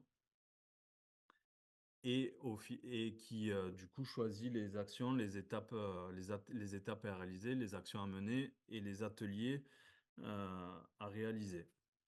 Donc, pour que ce soit concret, si on peut peut-être partager Et justement, c'est pour ça que j'ai fait ma petite erreur, c'est le planning. de partager le planning. Attends, hop. Je vais essayer de le partager sur l'autre écran. Alors, attends. Bonjour. Hein. Ok. Alors, le planning, attends, bouge pas. Je vais arrêter le partage sur celui-là et je vais partager sur l'autre. Voilà. Je ne sais pas si vous voyez bien le planning. Je vais augmenter un peu. Hein. Ouais, il faudrait que tu grossisses un peu, Pascal. Ah oui. Je suis en train de diminuer là. Voilà. On va regarder la première semaine, hein. Ça va comme ça? Ouais, là, c'est plus lisible, Ouais, là. là, c'est pas mal. Voilà. Donc, Vas-y. sur cette première semaine, on a toute une série d'ateliers qui permettent d'engager le jeune à l'issue à l'issue de cette semaine d'accueil.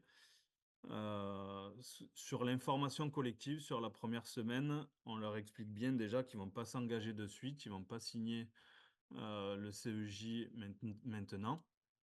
L'objectif de cette première séance, c'est d'expliquer un peu ben voilà, notre cadre d'intervention, comment on travaille nous sur l'équipe dédiée, comment on va travailler sur cette première semaine et bien évidemment d'expliquer un petit peu le cadre d'intervention du CEJ, quoi, comment ça se déroule chez nous. Donc ça, c'est le travail de la première matinée.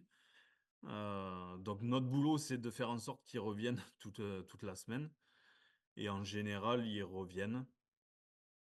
Donc sur la deuxième séance, là, on fait un atelier, je fais le point sur mes objectifs, donc c'est un atelier sur le diagnostic partagé, à la différence que c'est les jeunes qui construisent leur diagnostic. Donc il y a toute une série d'outils qui a été fournie par Pascal. Donc pour faire rapide, c'est les jeunes en fait mettent les éléments de leur situation euh, qui pensent pouvoir intégrer dans leur parcours. Ils choisissent un objectif principal, pourquoi ils sont là, pourquoi ils sont sur le CEJ. Et qu'est-ce qui est frein, qu'est-ce qui est moteur chez eux. Avec cet outil, ce qui est bien, c'est que derrière chaque frein ou chaque difficulté qu'ils peuvent mettre sur le diag, ils vont mettre des sous-objectifs et ensuite ça va découler un plan d'action à réaliser. Donc en fait, bon, nous on les accompagne forcément à remplir cet outil et à faire ce diagnostic, à les amener à réflexion. Mais c'est vrai que déjà ça les engage et en fait c'est eux qui travaillent. Donc déjà le conseiller s'épuise un petit peu moins parce que c'est le jeune c'est le jeune qui travaille et pas forcément le conseiller qui cherche à savoir le pourquoi du comment sur tous les éléments du diagnostic. Donc on travaille quand même à partir des éléments que le jeune veut bien nous fournir. Euh, alors, la question qu'on a eue au début, c'est que, ben, oui, mais on a repéré tel frein, mais le jeune ne l'a pas mis, etc. Mais c'est vrai que ben, des fois, on allait creuser sur des thématiques, sur des difficultés qui n'avaient pas forcément lieu d'être. Et pour nous, on estimait que c'était un frein, mais en fait, pour le jeune, ça ne l'était pas du tout. Et on s'est aperçu que des fois, on pouvait avancer comme ça. Et il y avait aucun problème dans le parcours. Donc, on part vraiment de ce que de ce que nous dit le jeune et ce que marque le jeune. Et de tout ce travail-là, de cette séance-là, découle un plan d'action. Donc, voilà pour cette deuxième séance. Ensuite, troisième séance, je commence à définir mon parcours et à choisir mes ateliers. Donc là, c'est l'outil, on utilise l'outil schéma de parcours et point de bascule avec la méthode MAPI, où on explique, on montre un peu quelles grosses étapes se dégagent d'un parcours d'accompagnement, comment on va travailler avec eux. Et sur cette séance-là, ils arrivent déjà à se projeter sur qu'est-ce qu'ils vont pouvoir mettre en place, où ils en sont à l'heure actuelle. Donc, on l'a dit tout à l'heure, hein, de passer d'une situation A à une situation B. Euh, Comment ils vont pouvoir atteindre leur objectif principal qu'ils ont mis la veille sur leur diagnostic. Donc, on commence à dégager des étapes prévisionnelles et à commencer à dégager un plan d'action, une organisation qu'ils vont pouvoir mettre en œuvre par la suite. Sur cette séance-là, ils choisissent également les ateliers. Donc nous, on a tout un tas d'ateliers, hein, comme toutes les équipes sèches, j'imagine. On a des ateliers obligatoires.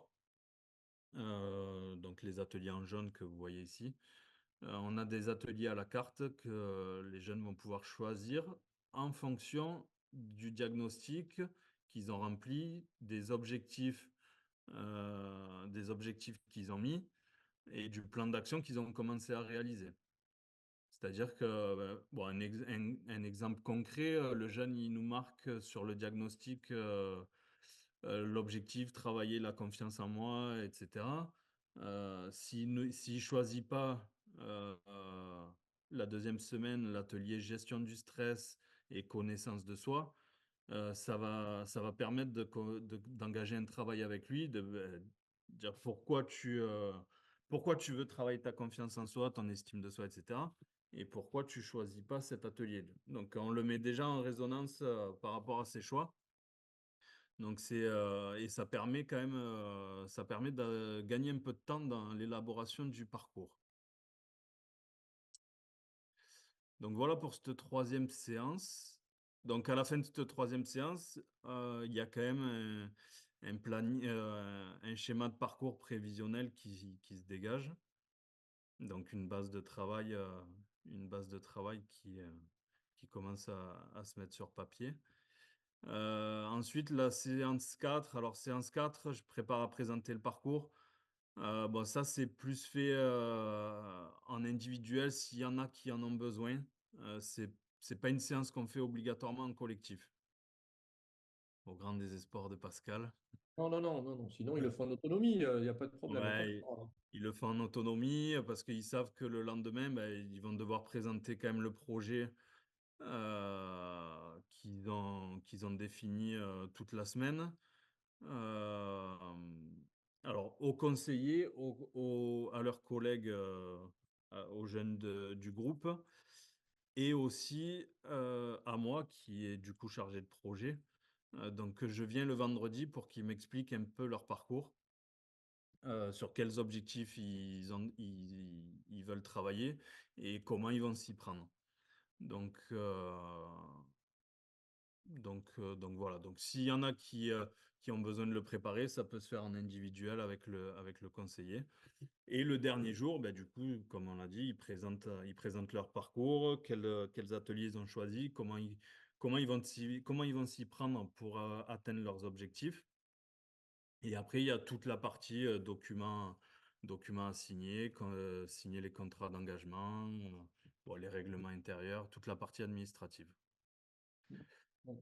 Si je peux me permettre juste deux choses. Vous Oui. voyez, il y a tout un travail préparatoire qui est fait, qui peut sembler prendre du temps, mais effectivement, la stratégie d'accompagnement, c'est permettre à la personne de rentrer dans son sujet, de faire ses choix, de se dire en fait, qu'est-ce que je veux en faire de ce travail-là?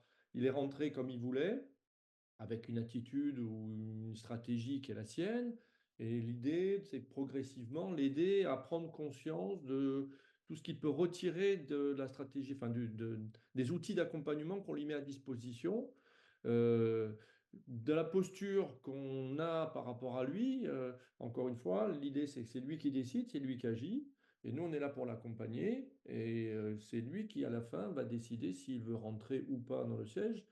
95% des jeunes qui ont travaillé leur projet de parcours vont rentrer sans aucun problème, mais dans une disposition complètement différente. Après, là, on applique les théories d'engagement, c'est-à-dire que quand Jérémy vient le vendredi en tant que représentant de l'institution, vous voyez, il met de la valeur sur le travail qui a été accompli par le jeune pendant une semaine. On le félicite, on est d'accord sur son projet, on peut faire tout à fait le parallèle avec le contrat d'engagement du département.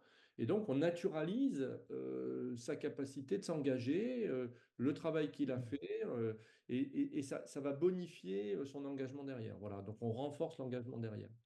Donc tout ça, c'est des techniques qui sont issues des apports méthodologiques et théoriques et qu'on a simplement on applique en permanence sur des contextes différents à chaque fois. C'est ça. Puis ça permet de mettre, de mettre un peu de liberté dans le travail que fait le jeune, de s'approprier l'accompagnement, le parcours qu'il va mettre en place. Et du coup, bah, on le sait, quoi, au plus il y a de liberté, au plus il y a d'engagement d'engagement derrière. C'est quand le jeune il choisit ce qu'il veut faire, il y a plus de chances qu'il vienne.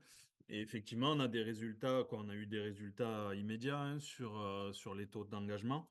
Alors, j'avais pas des chiffres exacts sur la garantie jeune, mais bon, on avait quand même pas mal de pertes au tout début du dispositif. Et effectivement, sur la première semaine, en 2023, on était à 96% d'engagement à l'issue de la première semaine. Donc très peu de pertes, une fois qu'ils venaient à l'information collective. Très bien. À quel moment est signé le contrat? Alors nous, le contrat, le SEJ, il est signé le vendredi. Vendredi, nous on part sur des contrats de 6 mois, des contrats initiaux de 6 mois. Donc après à renouvellement si besoin, hein. Mais voilà, le SEJ est signé le vendredi, c'est ce qu'on leur explique le lundi, hein, c'est qu'ils ont toute la semaine pour s'engager, pour prendre leurs décisions, pour voir si la façon dont on travaille, dont on va travailler avec eux, ça leur correspond, parce que bah, des fois ça arrive, hein, il y a des jeunes qui peuvent nous dire, moi les ateliers ça me correspond pas du tout. Alors après il y a toujours des cas particuliers, vraiment si un jeune est très réfractaire au collectif, qu'on sent qu'on va le perdre, etc., on peut lui proposer un accompagnement individuel. Donc voilà, on peut s'adapter. Mais, euh, mais la majorité, quand même, accepte le cadre d'intervention et le collectif, quoi. Combien d'entrées par mois? Alors nous, on fait des entrées tous les 15 jours. Alors comme beaucoup de missions locales en ce moment, on a beaucoup moins de jeunes sur le premier accueil, sur le flux. Et du coup, pour l'instant, on a des petites promos. Normalement, initialement, on avait prévu des promos de 15 jeunes tous les 15 jours. En sachant qu'en ce moment, on tourne plus à 8-10 jeunes sur les promos. Bon, ce qui est confortable pour les conseillers, parce que quand vous faites la séance 2, une séance de diagnostic partagée avec 15 jeunes, où vous avez des jeunes qui ont un handicap ou des jeunes qui sortent de licence, quoi. Il y a tous les extrêmes. Pour le conseiller, c'est pas évident.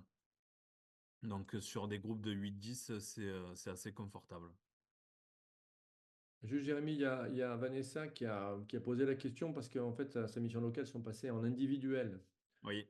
Ce que je voulais dire, c'est Bon. on va en reparler peut-être tout à l'heure par rapport au dispositif RSA, parce que là, je pense qu'on bascule plutôt dans l'autre Ouais. possibilité, si on est tout en individuel.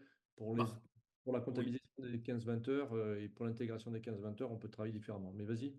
Alors oui, bah, du coup, ça nous arrive quand on prend des CEJ individuels. On peut faire exactement le même travail en individuel avec le jeune. Après, forcément, le collectif, bah, nous, on est convaincus que c'est une plus-value. On parlait d'évaluation. Quand on fait du collectif la première semaine, on évalue aussi un peu les difficultés des jeunes, quoi.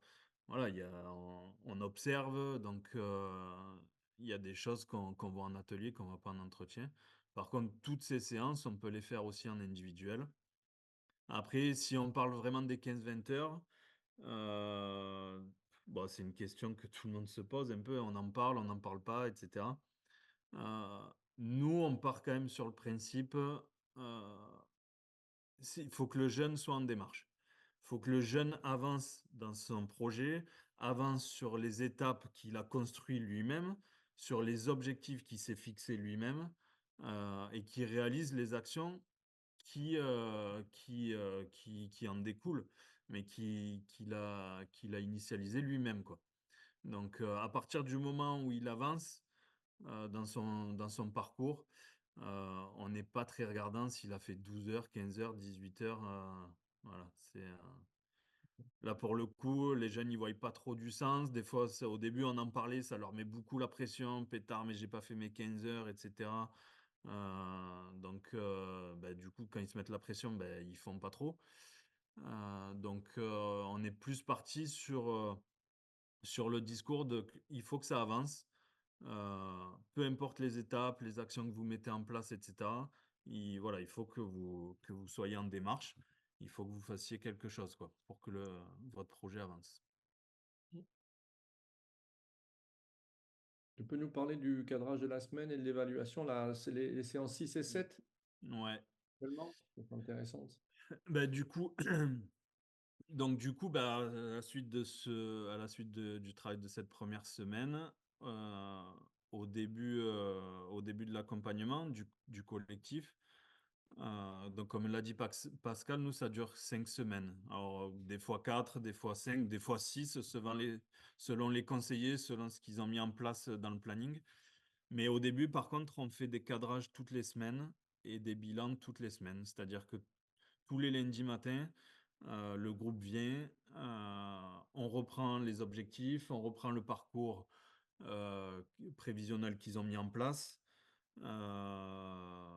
Et de là, ben, en découle des actions à mener. Comment les jeunes vont s'organiser cette semaine entre les ateliers qu'ils doivent réaliser, leur démarche en autonomie, les ateliers obligatoires, bon voilà, et différentes actions. Ça peut être des journées portes ouvertes, des forums, bon, peu importe. Mais on travaille avec eux en fait l'organisation et du coup ça cadre le jeune et ça le sécurise. Et c'est le retour que beaucoup nous font à l'issue de la deuxième semaine, c'est que ben, on nous aide à nous structurer, on sait où on va. Ça nous rassure. Beaucoup de jeunes disent ça, ça nous rassure.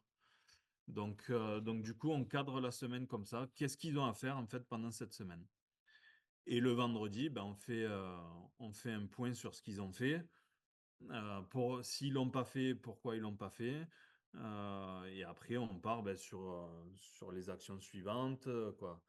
Euh, on, on déroule aussi ce qui était prévu ou on réajuste si vraiment il y a des difficultés trop importantes. Donc ça sécurise quand même ça sécurise beaucoup le jeune de venir, d'apprendre à s'organiser. Alors forcément, on a des jeunes plus autonomes que d'autres, mais dans l'atelier, ben, des fois, on va s'en servir. Les jeunes très autonomes, on va essayer de les mettre avec des jeunes voilà, qui ont un peu plus de difficultés. Voilà, il y a un travail de groupe qui se met en place. Euh, et puis on essaye d'avancer un peu comme ça. Je sais pas si ça va, mon explication, Pascal. Oui, oui, pour moi, parfait. Le taux d'adhésion dont tu parlais à l'issue de la première semaine, il se maintient sur les mois Oui, suivants. oui, alors déjà sur le temps de collectif, bon, voilà, ils sont toujours là, hein, globalement, ils viennent tous, ils ont leur planning, bon, tout est calé. Et après, quand on part en individuel, ben là, on adapte, on individualise encore un peu plus le parcours, la fréquence des entretiens ou des regroupements, parce que beaucoup d'entretiens font des bilans après ce temps en collectif. Donc, en général, tous les 15 jours ou des fois tous les 3 semaines, en fonction des plannings. Mais on maintient après ces 4 semaines ou 5 semaines, on maintient ces temps collectifs où on fait un petit bilan de ce qui se fait, de ce qui avance. Donc voilà, après c'est un mélange entre l'individuel, le collectif. Ça dépend de la dynamique de groupe aussi, parce que ben, des fois, il y a des groupes qui prennent pas et c'est comme ça. Suivant les profils des jeunes, suivant les difficultés, ça peut arriver que les groupes ne prennent pas. Donc là, après ces 4 semaines, on va peut-être plus rebasculer en individuel ou les jeunes vont rebasculer sur d'autres groupes qu'on a de travail.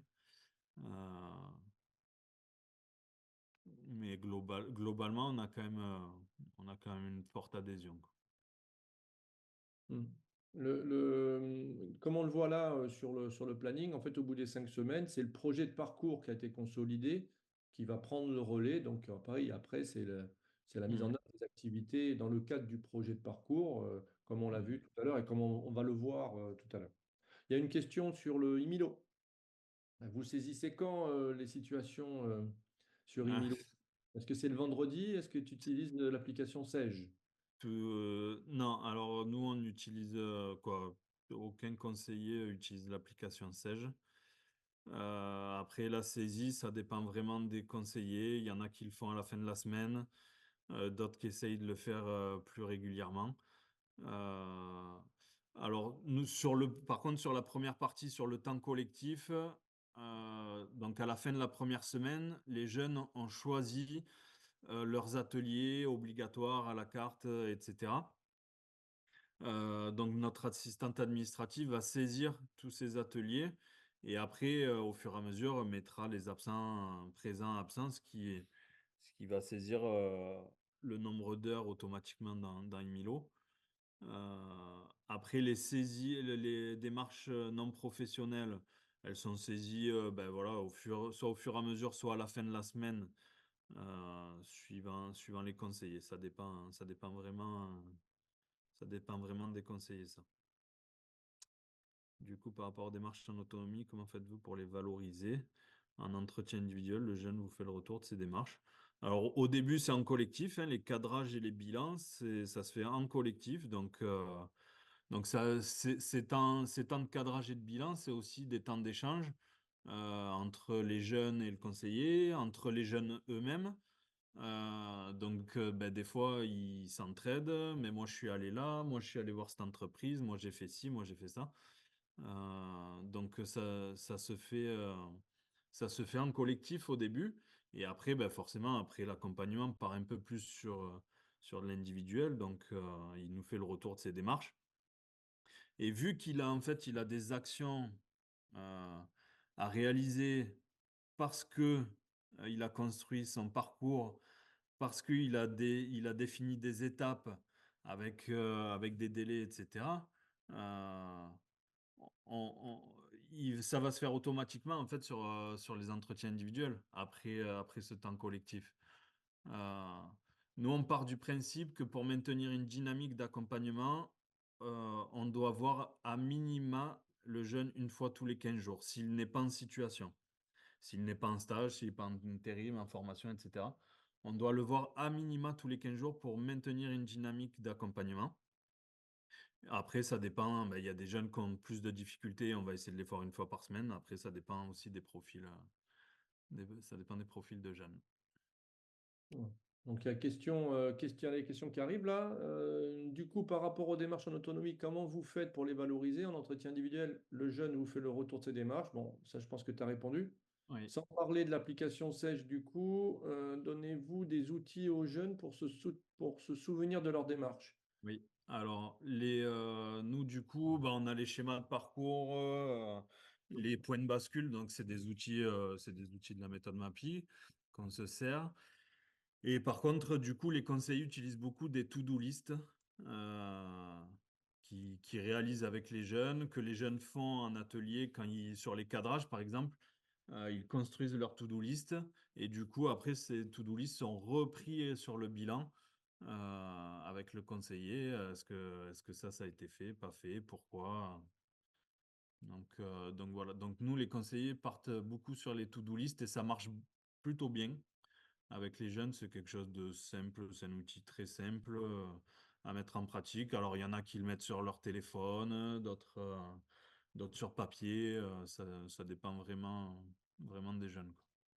Oui, oui, moi j'insisterai sur le fait que en fait, vous voyez que le cadrage et l'évaluation sont deux temps très forts. Après, les outils, après, on peut même demander aux gens les outils qu'ils veulent utiliser. En fait, l'outil, c'est très simple. C'est pas D'accord. l'outil qui fait la démarche, mais plutôt la démarche pédagogique qui va pouvoir utiliser tel ou tel outil. Mm. Combien de jeunes en référence chez vous par conseiller et combien de conseillers équipes dédiées Sage êtes-vous? Voilà, j'ai les questions. Alors, combien de jeunes références chez vous par conseiller? Nous, sur le SEJ, on essaye de maintenir entre 30 et 35 jeunes maximum par conseiller. Donc c'est vrai qu'on a la chance quand même d'avoir une direction qui est à l'écoute de ça, parce que je sais que c'est pas partout pareil. Au-delà de 35 jeunes sur le CEJ, avec toute la partie administrative, je pense que ça devient très compliqué d'accompagner correctement des jeunes. Donc nous, on essaye d'être entre 30 et 35 jeunes par conseiller. Et des fois, on est un peu moins. Là, en l'occurrence, ben, les promos, les entrées, le nombre de jeunes sur les entrées baisse un peu. Donc, les files actives vont baisser un petit peu. Mais du coup, on en profite pour développer d'autres actions, des projets avec les jeunes, etc. Bon, il y a Anne-Sophie qui demande combien il y a de conseillers équipes dédiés. Sais-je? Vous êtes Euh, combien d'équipes? Là, on est 6 maintenant. On est 6 pour 373 jeunes. 375. On a baissé notre objectif, Pascal. D'accord. Et j'ai Vanessa qui pose une question parce qu'on l'oblige à avoir un entretien individuel par semaine pour chaque jeune et que ça Hmm. la difficulté. Elle veut savoir comment vous faites pour répondre à cette exigence. Bah, vous n'avez pas une exigence d'un entretien par semaine. Si, vous avez la Si, même. si, ben, quoi, Alors, comment dans vous faites, vous, pour répondre à ça? dans les textes, on est censé faire un entretien individuel par semaine. Alors, ça peut être téléphonique ou physique, hein. Comment on fait? Ben, on fait comme on peut. Euh, alors, il y a des conseillers ben, qui, des fois, qui envoient un message, des SMS sur des jeunes qui n'ont pas forcément besoin d'avoir un entretien par semaine. Parce qu'il y a des jeunes qui n'ont pas besoin aussi d'avoir un entretien par semaine, hein, où ça roule, leur plan d'action, il est clair, on se revoit dans 15 jours pour voir les démarches qui ont été faites, etc. On ne va pas les saouler à les faire venir une fois par semaine à la mission locale, alors que tout roule et que le cadre, il est posé. Donc, soit il y a des conseillers qui ne saisissent pas l'entretien, ou d'autres qui envoient un message pour voir si tout va bien. Si le jeune répond, ils le saisissent en entretien individuel. Oui, d'où l'importance de l'autonomie, quoi, hein. C'est-à-dire que si le cadre est bien Oui, posé, que le jeune a sa feuille de route, a priori, et tous les jeunes n'ont pas besoin d'avoir quelqu'un sur le dos en permanence, hein. c'est Ça ça, renforce l'autonomie, hein, c'est ce qu'on disait, hein. c'est ça. Donc après ça se fait lors des évaluations, des entretiens individuels, des bilans, voilà, des temps collectifs. Ça, après, c'est l'accompagnement qui rentre en compte et l'évaluation, quoi, hein. Qu'est-ce que D'accord. le jeune a besoin? Ceux qui ont besoin d'un entretien par semaine, les conseillers les voient une fois par semaine. Ceux qui ont besoin d'un entretien tous les 15 jours, eh ben, on les voit tous les 15 jours. C'est, voilà.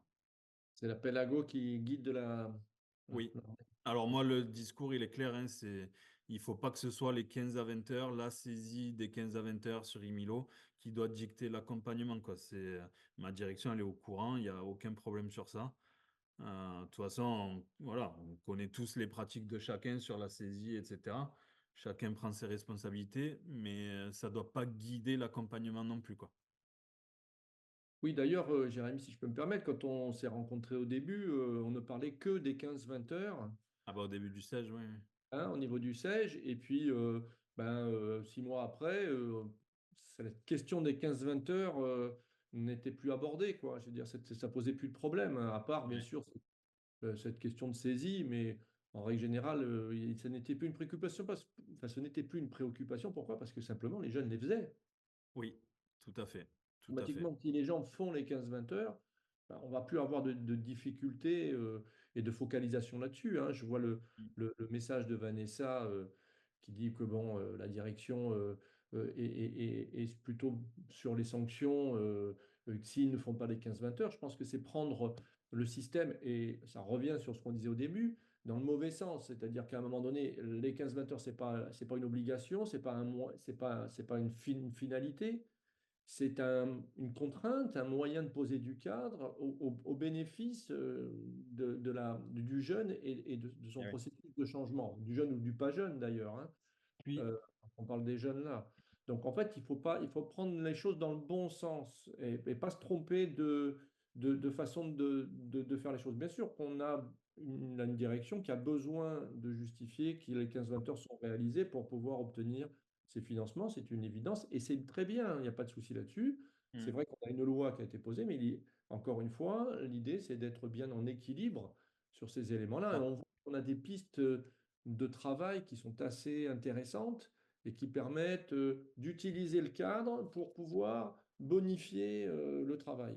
Mm. Les 15-20 heures, c'est une obligation, tu es obligé de les faire, c'est comme ça. Maintenant, on va les faire utilement et si on arrive à t'engager correctement et si on arrive à te sécuriser correctement, de toute façon, tu les feras. Et encore une fois, je pars du principe que les personnes veulent faire les 15-20 heures d'activité parce que quand elles font un accompagnement, elles ont envie que ça produise des effets Et c'est peut-être aussi ça, les effets d'abandon, c'est-à-dire que les gens, ils font des choses, ils les refont, et ça ne produit pas de résultats. Donc c'est à nous aussi d'être vigilants là-dessus et de mettre en place les conditions pour que les personnes fassent les activités le plus en autonomie possible. Vous voyez, on revient toujours sur Ouais. pour le même sujet. Ne pas se tromper d'orientation. Après, après, voilà, on a toujours des situations particulières où c'est vrai que la réalisation des 15-20 heures, elle n'est pas faisable, mais parce qu'on est dans des injonctions, quoi. Après, il y a une réalité de chiffres hein, que tout le monde connaît. On nous demande de rentrer des jeunes sur le dispositif. On a des jeunes avec de plus en plus avec des freins. Euh, on a, par exemple, sur les missions locales, les allocations PACEA qui ont très diminué. Et du coup, ben, il y a des jeunes qui doivent entrer en SEG pour sécuriser le parcours financièrement. Et tout ça, ça vient perturber l'accompagnement, la mobilisation, etc. Et je pense surtout aux jeunes qui, par exemple, qui ont un handicap avéré, mais qui n'est pas reconnu ou déclaré. Eh ben, il y a tout ce travail-là avec des partenaires à faire, des dossiers MDPH, etc. Ça prend du temps. Ça prend du temps. Et des fois, ben, ces jeunes-là, on peut pas leur demander de se mobiliser 15 à 20 heures non plus. C'est aussi une réalité. Donc, ben, s'ils se mobilisent que 5 heures pour aller voir les partenaires, faire ces dossiers MDPH, etc., ben, je pense que c'est déjà très bien, en fait. Oui, tout à fait. Voilà. Bon, Après, merci. on rentre des fois, on rentre un peu en conflit avec la direction par rapport à ça, mais c'est comme ça en fait, hein, parce que le jeune il est là, donc Oui, mais la relation de travail n'est pas forcément une relation tout à fait apaisée, hein, c'est normal. C'est normal qu'il y ait quelques ouais, ouais, bien sûr. difficultés de vision, hein, des fois, hein. Donc voilà un peu notre expérience. Merci Jérémy. Je pense que c'était très intéressant. Il y a d'autres questions par rapport à ça? Bon, il est 11h24, on a largement le temps. Ce que je vous propose, peut-être, c'est de passer sur le deuxième volet. Je vais repartager mon écran. Donc ça, on l'a vu. Donc, je ne reviens pas dessus. Mais sur le dispositif RSA, c'est le dernier volet. Après, on pourra faire les échanges si vous voulez. C'est le dernier volet de travail par rapport à ces éléments. Alors, c'est une proposition de structuration qui n'a pas encore été expérimentée, même si on commence à travailler sur des territoires d'expérimentation. J'espère que on va pouvoir le faire.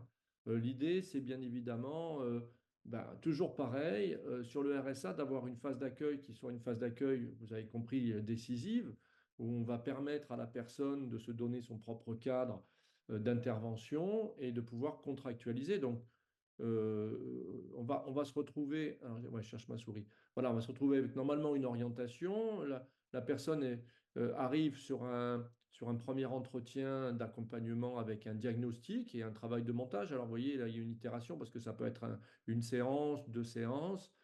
Elle choisit, elle travaille sur 3 séances éventuellement, en règle générale, c'est plutôt 2.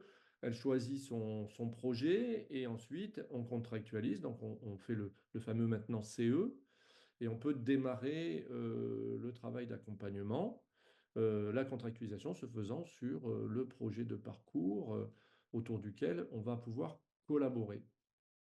Voilà. Donc on revient exactement sur les mêmes fondamentaux avec, bon ça on l'a déjà expérimenté, ça donne des très bons résultats. La question derrière, c'est qu'effectivement, là on risque de fonctionner, alors je vous mets tout d'un coup, hein, on risque de fonctionner avec effectivement des étapes qui sont plutôt correspondent à des actions qui sont déjà programmées. Donc, on a dit hein, 2 solutions. Soit la première solution, en fait, l'étape correspond à l'action, c'est-à-dire, par exemple, je prends une action de formation ou un chantier d'insertion pour une action de remobilisation. C'est l'opérateur et ça va être délégué à un opérateur et l'opérateur, il va faire l'action. L'idée, peut-être, c'est que l'action de droit commun la personne peut choisir les actions et bien évidemment, on a besoin d'un certain nombre d'informations. Par exemple, pour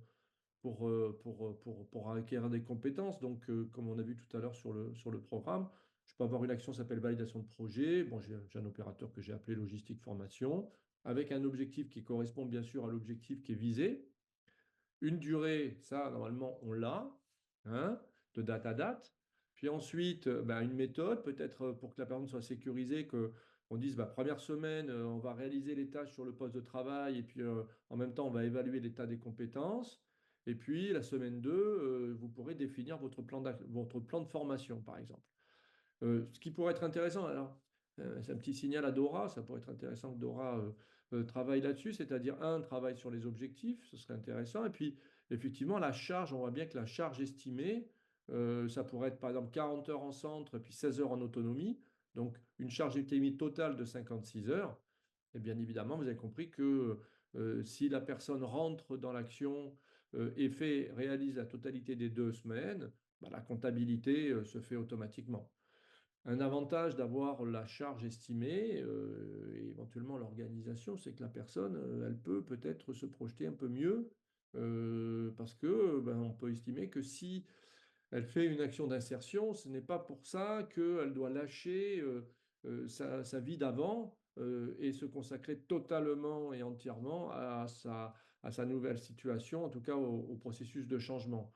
C'est un processus progressif dans lequel, avant d'arriver ici, il y a des grandes modifications à mettre en place et toute une série de choix, et notamment de choix d'organisation, et que donc automatiquement, quelle est la visibilité de la charge estimée sur les 2 semaines, 56 heures, ça fait quand même pas mal de charges. Comme on l'a vu tout à l'heure, au niveau du planning, j'ai des contraintes perso, comment je fais pour venir et puis en même temps pouvoir continuer à aller chercher mes enfants à l'école ou faire des choses, quoi.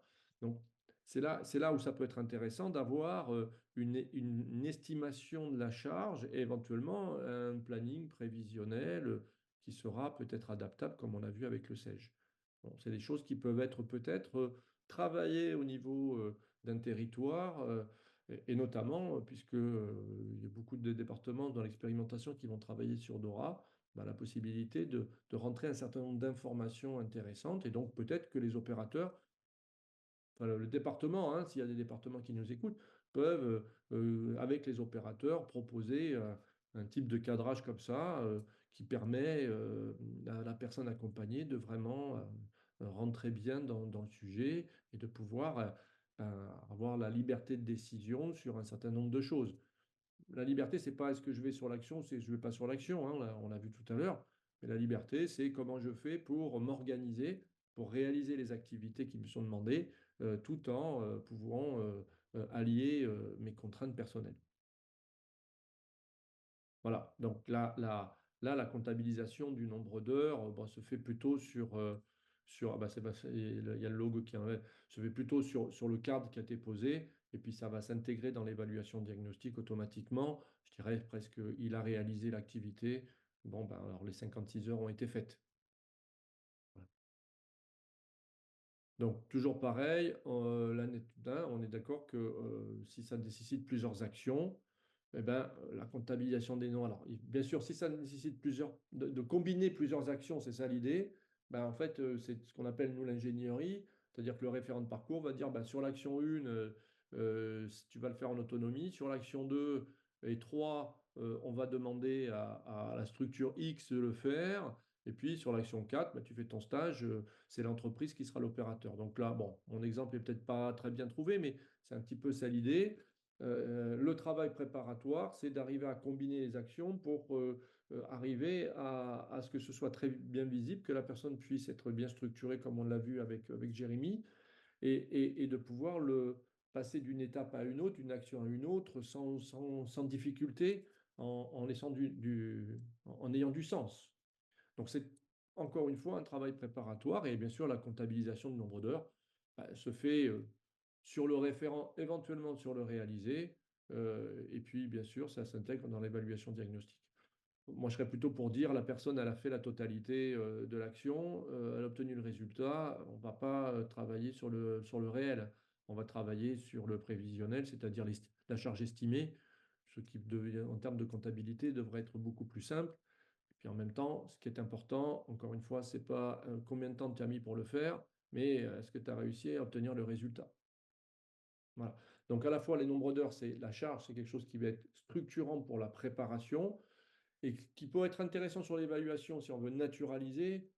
Si on ne veut pas naturaliser, on peut aussi la mettre un peu de côté en disant, ben, en fait, on va mesurer a priori et on va s'appuyer sur ce référent-là pour faire la comptabilité. Voilà, donc en conclusion, avant qu'on démarre les échanges, il est 11h32, donc on a après une demi-heure d'échange, donc on est large. Vous avez bien compris que d'abord, on construit le projet, c'est un petit peu le processus qu'on propose. D'abord, on construit le projet de parcours, c'est-à-dire on donne du sens, la personne se donne du sens, pourquoi je suis là, qu'est-ce que je veux faire et c'est quoi le cadre d'intervention. Ensuite, on planifie les activités, les actions, c'est-à-dire on descend d'un niveau et on dit, bah, là, voilà, la première étape, la première action, allez, comment tu vas t'organiser, quelles sont les activités qu'il faut faire, quelles sont les actions qu'il faut faire, quelles sont les tâches éventuellement, combien de temps tu vas mettre, avec qui tu vas le faire, etc., etc. Puis ensuite, une fois que la personne, donc là, on aide la personne à agir, et une fois qu'elle fait, en s'appuyant sur d'autres, hein, etc., etc., on fait une évaluation diagnostique, on naturalise et on aide à la décision. Voilà. Donc le processus, et bien évidemment, cette évaluation diagnostique va nous permettre de réajuster le projet, de garder le sens en place et on recommence. Donc voilà, on a une itération qui peut se mettre en place comme ça et qui est plutôt intéressante. Le cadre de la loi et les 15-20 heures nous amènent à pousser un peu plus loin là-dedans, en évitant bien évidemment que ce ne soit pas un outil pédagogique, c'est-à-dire que ça doit être considéré comme un outil qui va nous permettre de nous donner du cadre, poser un référent, évaluer la réalisation. Et Jérémy en parlait, bah, ça peut devenir un axe de progrès tout compte fait. C'est-à-dire que la personne au début, elle arrive à faire 5 heures d'activité, puis après, elle arrive à en faire 8, puis après, elle en fait 10. Et ça, si la personne s'en rend compte et si on arrive à mettre le doigt dessus, ben, en fait, ça montre qu'elle progresse et qu'elle a effectivement une progression qui se met en place vers son insertion. Donc ça peut devenir aussi un système, un axe d'évaluation intéressant pour montrer à la personne qu'elle est en capacité de. Vraiment, merci beaucoup, Pascal. C'était vraiment très intéressant. Et le témoignage de Jérémy a aussi apporté un exemple concret. C'était super. Un grand merci. Merci, Pascal. Au revoir, Jérémy. Au Merci à revoir, vous tous. Pascal.